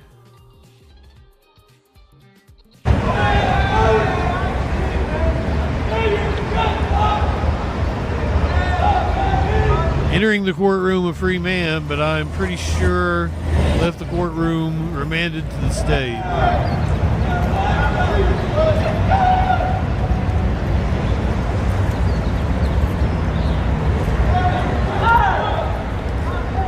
Orbcast. This is former UFC champion. What the fuck is up, my friend? We should, now that Orbcast is here, we should totally smoke up. This is former UFC champion Cain Velasquez. Now, he violently chased someone down and shot into their car. There was like another person in the car. Yeah, he didn't do it with his bare hands.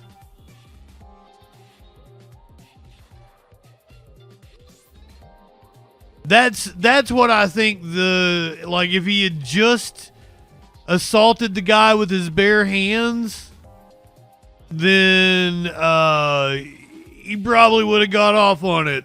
A jury would have been he pled no contest, so there was no jury trial. So I guess putting himself at the mercy of the judge.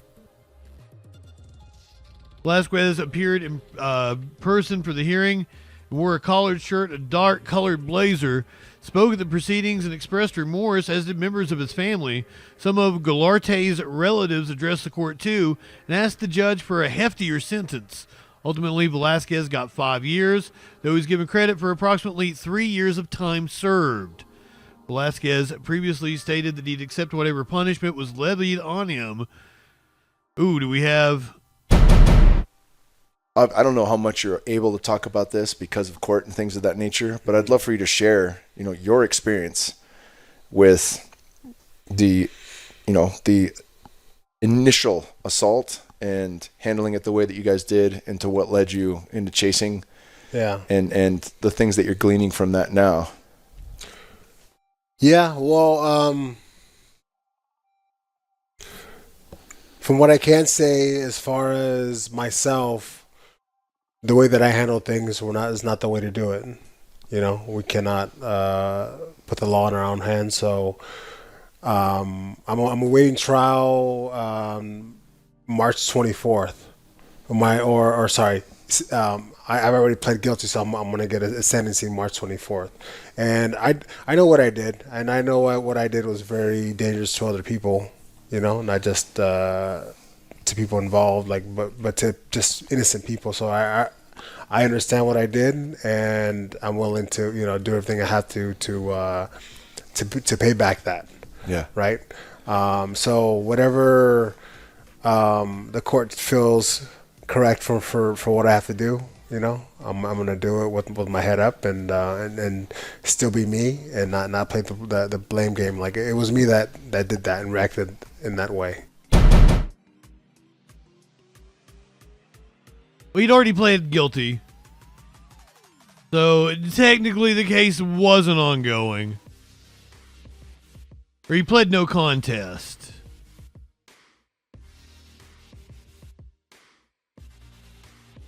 Authorities allege that on February 28th, 2022, Velasquez followed Goularte on a roadway in his truck and then rammed into the 43-year-old's vehicle. They claim Velasquez then opened fire on the car and struck Goularte's stepfather, Paul Bender, in the arm, causing injuries.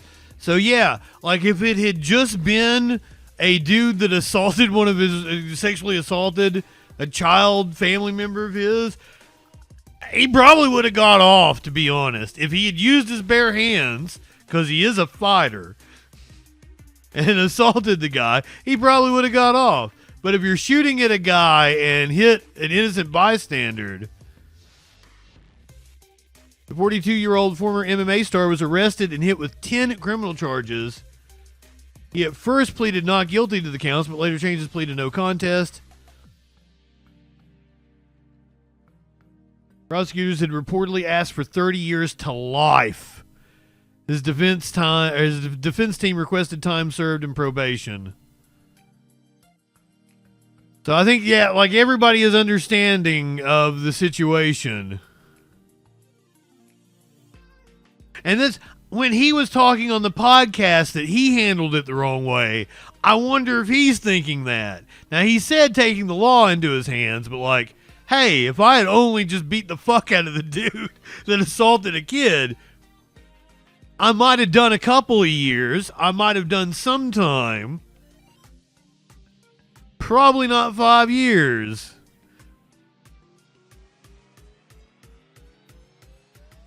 We've got body cam footage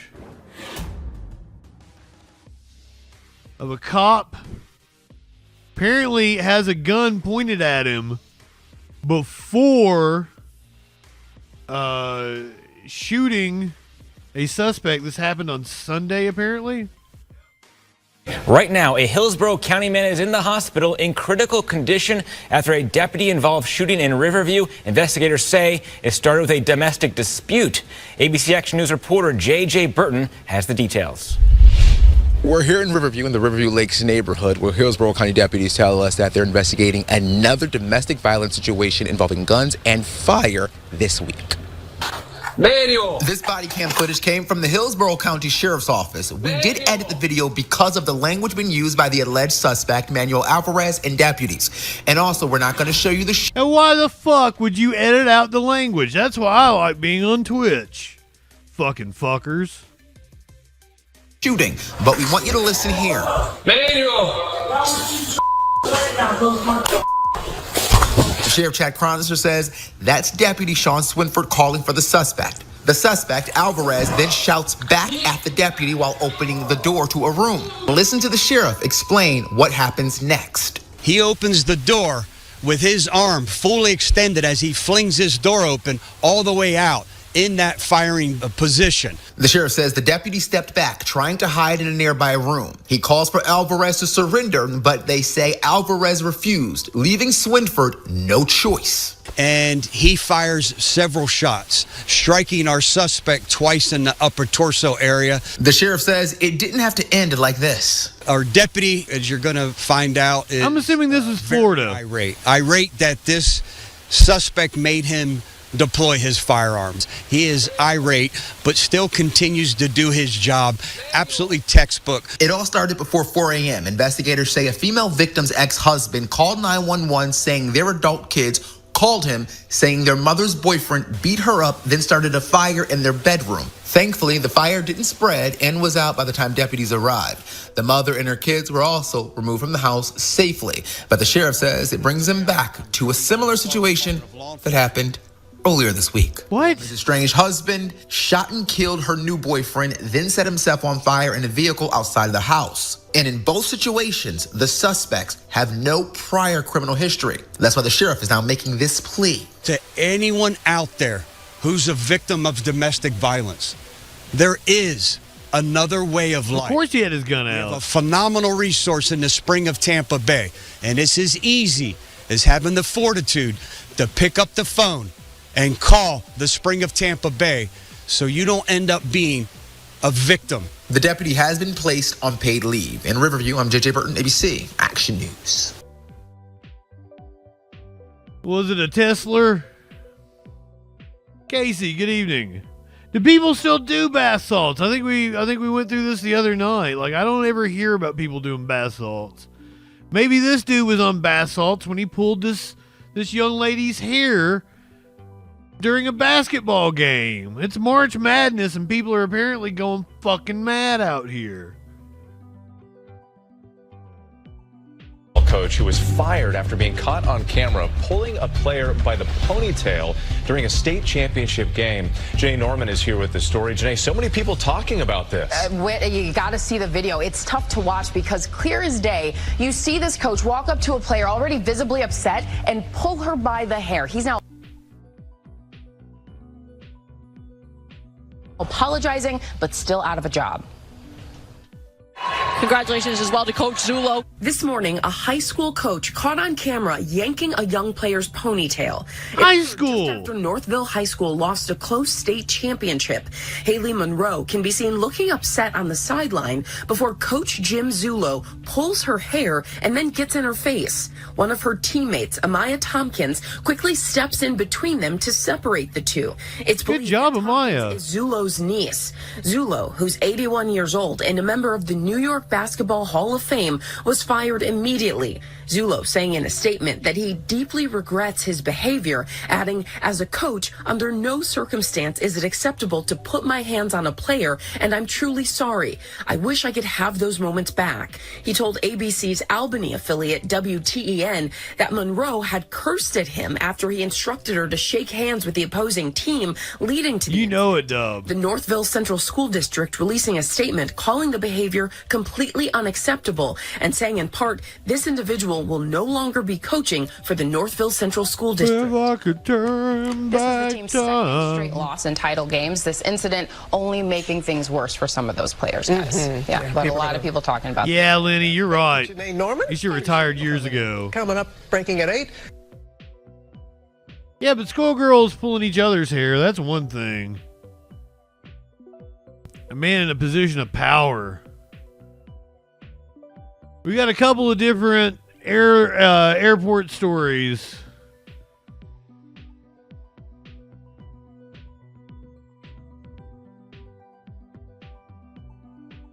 Woman says United Airlines crew tried to make her remove her son's ventilator. That seems like a lawsuit. Regrets. Melissa Sotomayor said in a now viral video that she was humiliated by the way she was spoken to. The airline said it had apologized to her. Watch the video first, I guess. Oh my God, stop with the captures. United Airlines. The way that you treated my son when we were attempting to fly home from Tampa to Newark was absolutely ridiculous. On March 8th, we boarded flight number UA 1349 to fly home to Newark, New Jersey. My son is medically complex. He is dependent upon a trach and ventilator.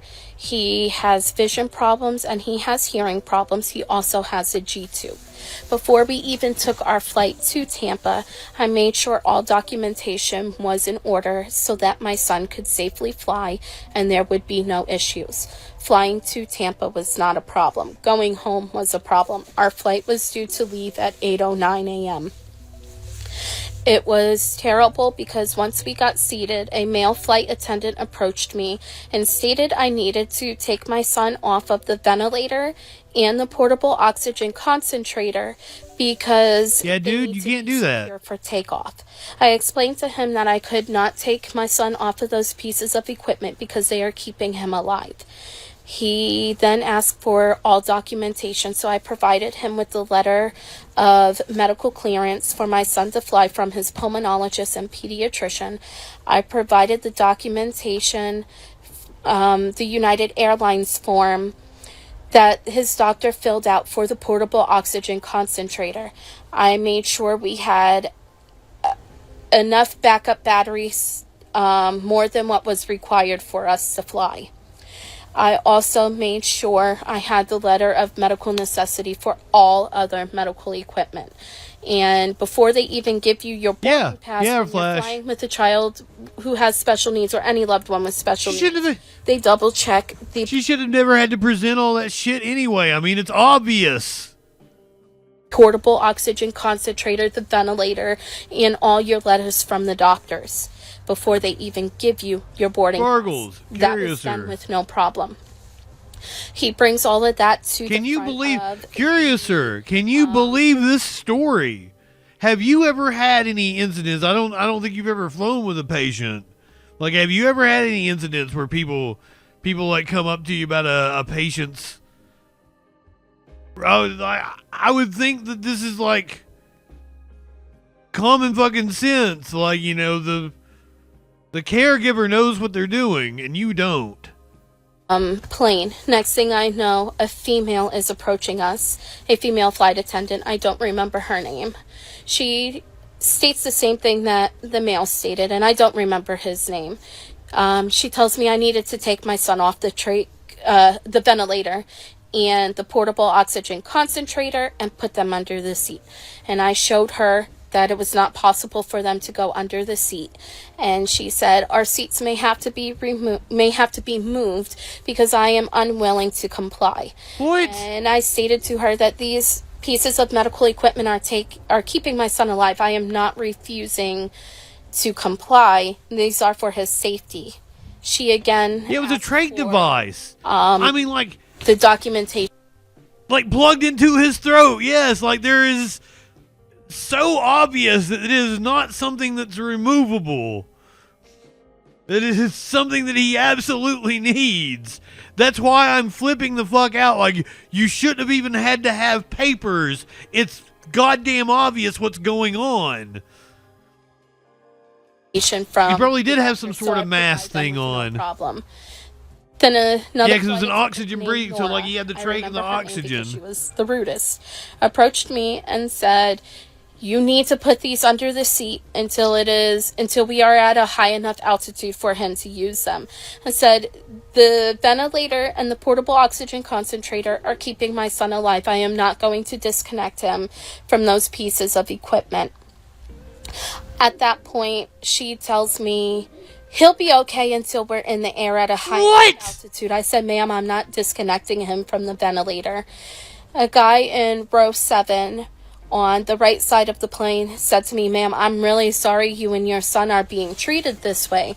I really felt like it had to be some kind of joke, and I let her know our seats were pre-picked out by their accessibility department. I have been working with them since before our first trip to Tampa. This was our return trip to go home. She said she would speak to the captain because I was unwilling to comply with what she was telling me to do. Next thing I know, the captain approaches me and he tells me I need to put my son's ventilator under the seat and disconnect him from it and the oxygen concentrator. I once again explain these pieces of equipment are keeping my son alive. I cannot disconnect him from it. So then he states our seats will be moved because I am refusing to do what is asked of me and we can't sit where we're sitting. I explained to him that our seats were picked out by their accessibility department. I did not pick out our seats. I've been working with them since a couple weeks before our trip was supposed to take place. Ironic. Welcome in. He then the next plane story is a lot more humorous. I promise you. And my son's medical equipment is a danger to other passengers and to my son, and that I am not following FAA guidelines. I stated to him, if you look at the portable oxygen concentrator, it is FAA approved. I showed him the sticker and the information and gave him all documentation because he asked for it. At that point, a passenger in row 9 on the right side of the plane, and she couldn't be more prepared. Said, sir, she has provided this documentation at least 3 times now. This is harassment at this point. And when I told Nora that what they were doing was against ADA, she says to me, I'm sorry you feel that way. Well, ADA doesn't matter anymore. The plane for almost an hour. The captain comes back to me and he says, I'm going to contact United. I do not feel that your son should be flying. It's dangerous for him. Look at him. And I said, there is no problem. My son is medically cleared. And he said, I don't think you get the severity of this. I said, yes, sir, I do. I have fought for my son's life his entire life. And she had all the documentation. So. My son has the right to fly, and he is cleared to do so. I have the backup batteries and everything that is required from me. At this point, they go back and forth with United for quite some time, his supervisor. And then I get no apology from them. Next thing I know, after almost an hour of the plane being taxied and them coming back and harassing us about me not complying for taking my son off the ventilator, he announces that the plane is ready for takeoff. I was really upset by the way we were humiliated in front of others and the way we were talked to. The captain talked to me as if I was purposely endangering my son, and they were unwilling to listen to the fact that my son was dependent on this equipment to keep him alive.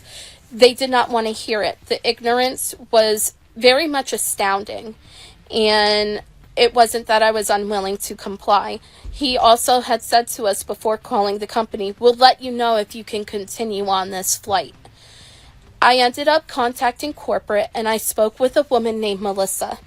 I informed her of the situation and gave her all details, and a passenger had also made a report, and Melissa's response was less than caring. I have felt so disrespected by these airlines. Well, United Airlines, and I will never fly United again.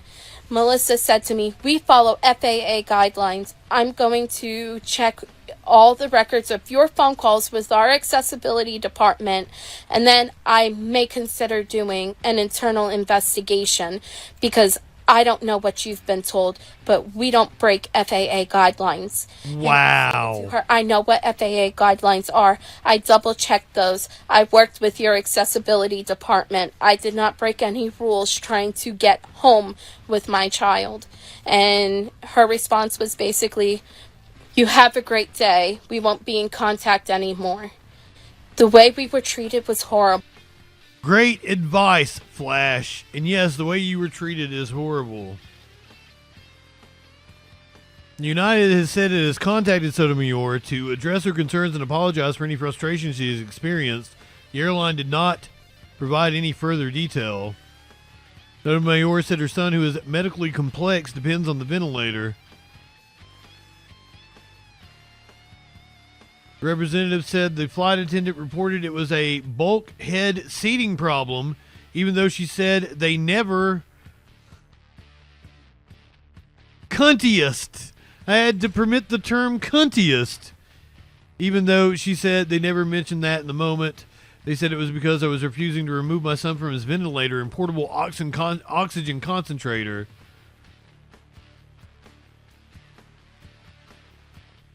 Insane. Carpe, good evening. I got everybody's blood boiling with that one. Now, this is another example of an airline probably being really shitty. I should not take the side of the airline in this one,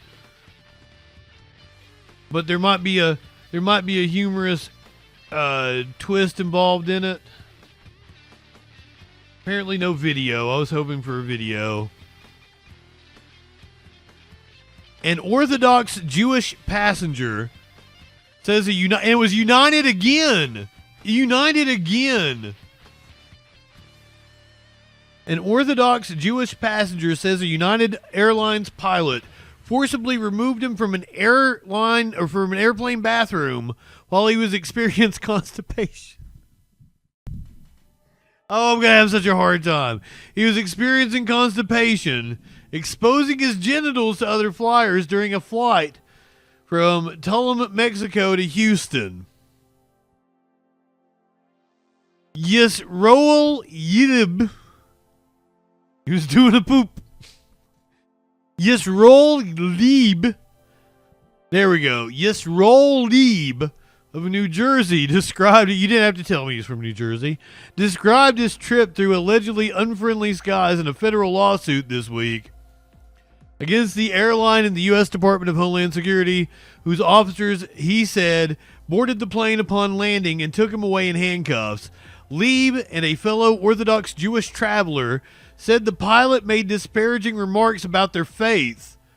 They said they were forced to miss a connecting flight to New York City while the U.S. Customs and Border Protection officers paraded them through an airport terminal, placed them in holding cells, and searched their luggage.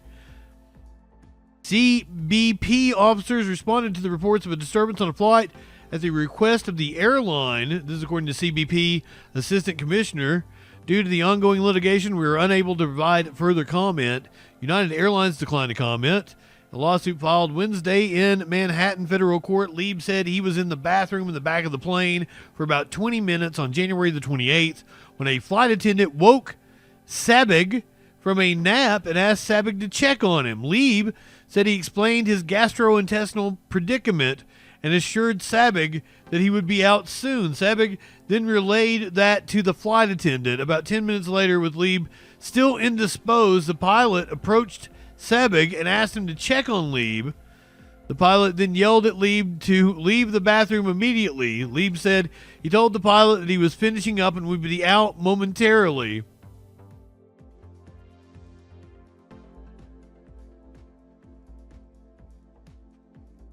"30 minutes in an airport bathroom is a bit much. Shit or get off the pot." The pilot responded by breaking the lock, forcing the bathroom door open and pulling Lieb out with his pants still around his ankles, exposing his genitalia to Sabig, flight attendants, and nearby passengers. Lieb and Sabig said the pilot then pushed them back to their seats while threatening to have them arrested, making remarks about their faith and how Jews act. Woo.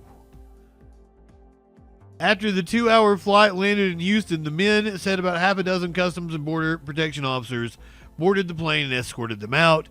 Lieb said when he asked why they were being detained, an officer tightened his handcuffs and responded, "This isn't county or state. We are homeland. You have no rights here," which is kind of true, unfortunately. The men said United booked them on a flight to New York City the next day for free, but any savings from the oh my God.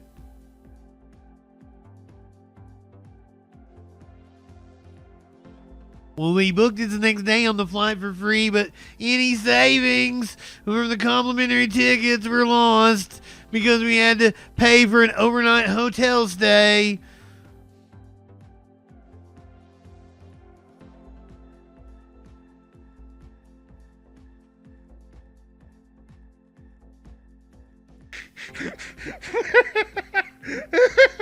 That was the most Jewish thing to say ever.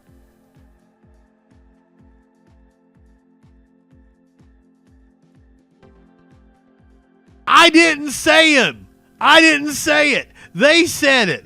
The men, it's right here in the story. The men said United booked them on a flight to New York City the next day for free. I'm imagining what they said. Exactly how they said it. Well, they booked us for free, but any savings went right out the window. You know it. You know. You guys are hearing it in your head. I'm sorry. All the canceled Justins in the chat. My apologies.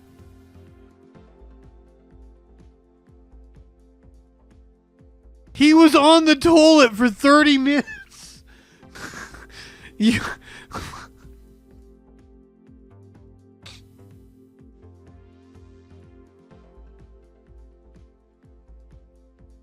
Oh. He was just flopping his dick around like Uncle Baby Billy. With his like one nut flopping around. I'm scarred. I am scarred from that episode.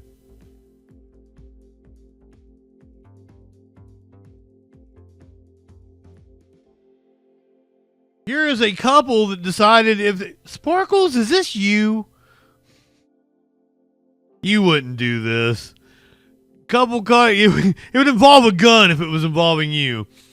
Couple caught on camera putting hair in their food at a restaurant. Waitress, there's a hair in my food. A diner raises his hand during his meal and shows his waitress hair on his food. It's not your typical hair in the food because it was, you could see it was just all over the top of it, and he had ate most of the food out from under this wad of hair. Suspicious, restaurant management decided to check the surveillance video at the Steel Coop restaurant in Livingston, Tennessee. And this is what they saw. Watch the reflection in the window. The guest reaches for the back of her head. She must have pulled out a very sizable wad of hair. He reaches across the table to get it, and when he does, he sees it's a big wad of hair, so he's under the table trying to filter some of it out. I was like caught off guard that somebody would stoop this low.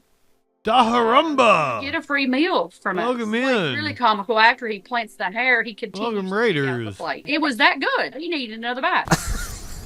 Oh my God, he ate it after he put the hair in it? A rack of ribs, a house specialty. When the con was uncovered, the manager quickly ran outside to confront the couple. And what did he see? Well, the guy who was just caught on tape putting his girlfriend's hair in his food was down on one knee proposing. Whoa! On one knee. I was just like, hey, I got you on video, pal. What you did is despicable. Was he proposing with an onion ring from the restaurant? Could have been. Wow! So they broke up the proposal by being like, hey, we caught you committing fraud in a restaurant.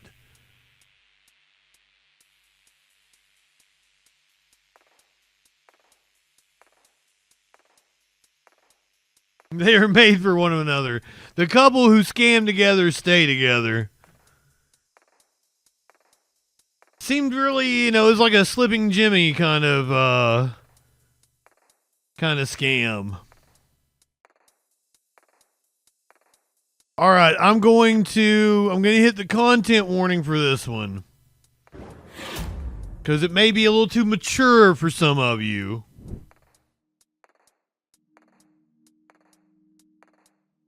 A plus-size influencer with a 55-inch ass is apparently claiming that she was body-shamed at Disney World.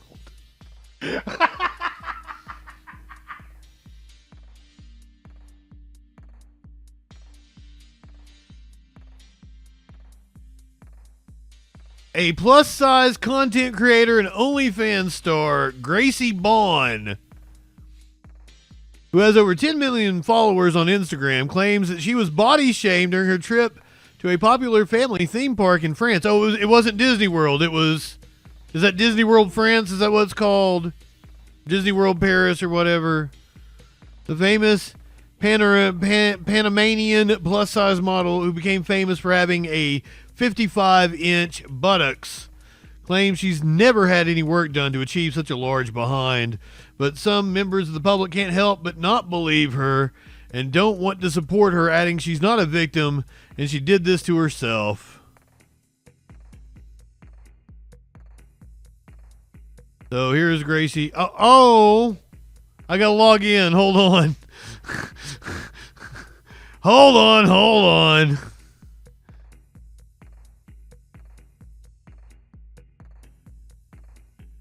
It's time to stop body shaming other people. I was at Disneyland today. I wanted to have fun with my siblings, but our day was ruined by people that were making fun of the size of my body. And the worst part is that they teach their kids to do the same. They kept taking photos of me, they gave me bad looks all the time, or just kept laughing at me. I know you may think that I am exaggerating, and that is my fault for being a big girl, but this is— Did you see that kid? Did you see that kid?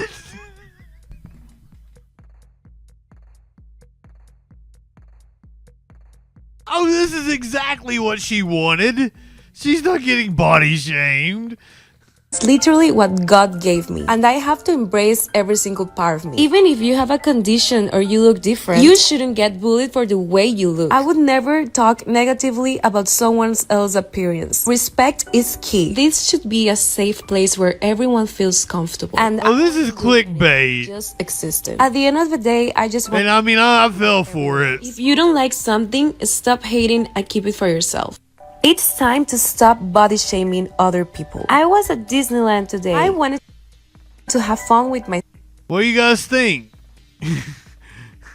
For it or against it?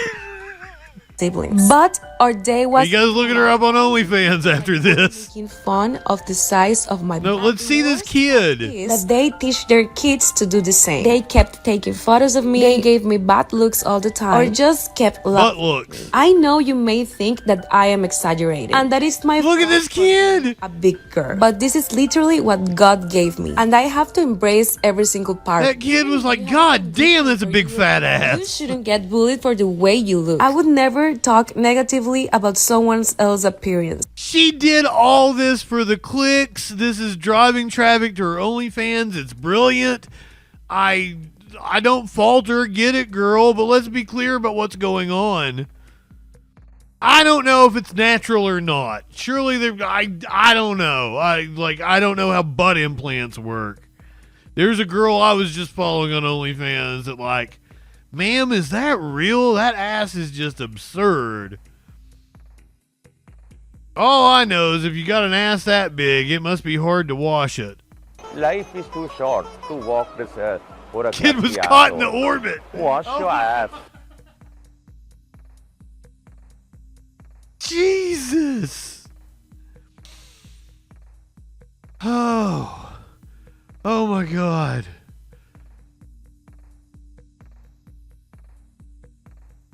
Terry, good evening. Welcome in.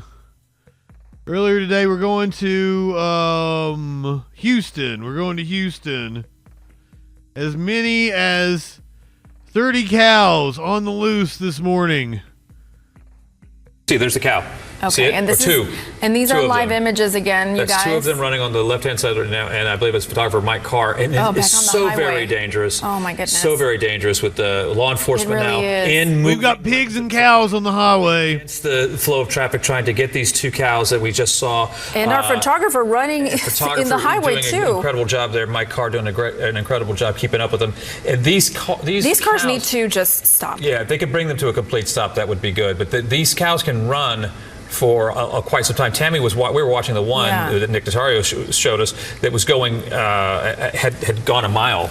Just from when we saw it to where that stopped a mile, and now you see all of these law enforcement officers on both sides of the interstate jumping over the barricade, stopping this traffic, and allowing our photographer, a little bit of grace too to get set up and put in the right spot. The more you get people around these cattle, and the more that they're spooked, the harder it is to try to bring some sense of calm and control. Exactly. That's why I was really amazed when we saw the Harris County Livestock Division getting that one cow into the trailer.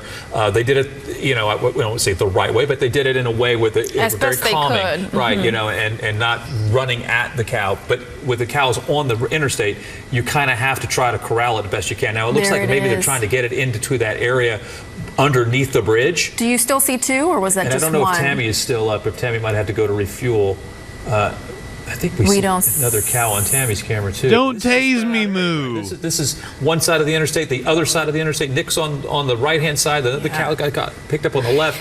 It's a tense chaos. situation. It's chaos, and it is tense. And here we go. Two. These are two other cows. Different ones. These are different cows. These are the ones that were behind ExxonMobil. All right, so you've got a whole other You got two on the highway, group. and then you have these two here. Potentially 20 more somewhere else. Oh my it's goodness. tough. It's going to be a really messed up traffic day, folks. At 45, the best thing to do is try to avoid that at all costs. This is in the afternoon. I thought it was this morning. This is at 1:34. Because they're up there near that area.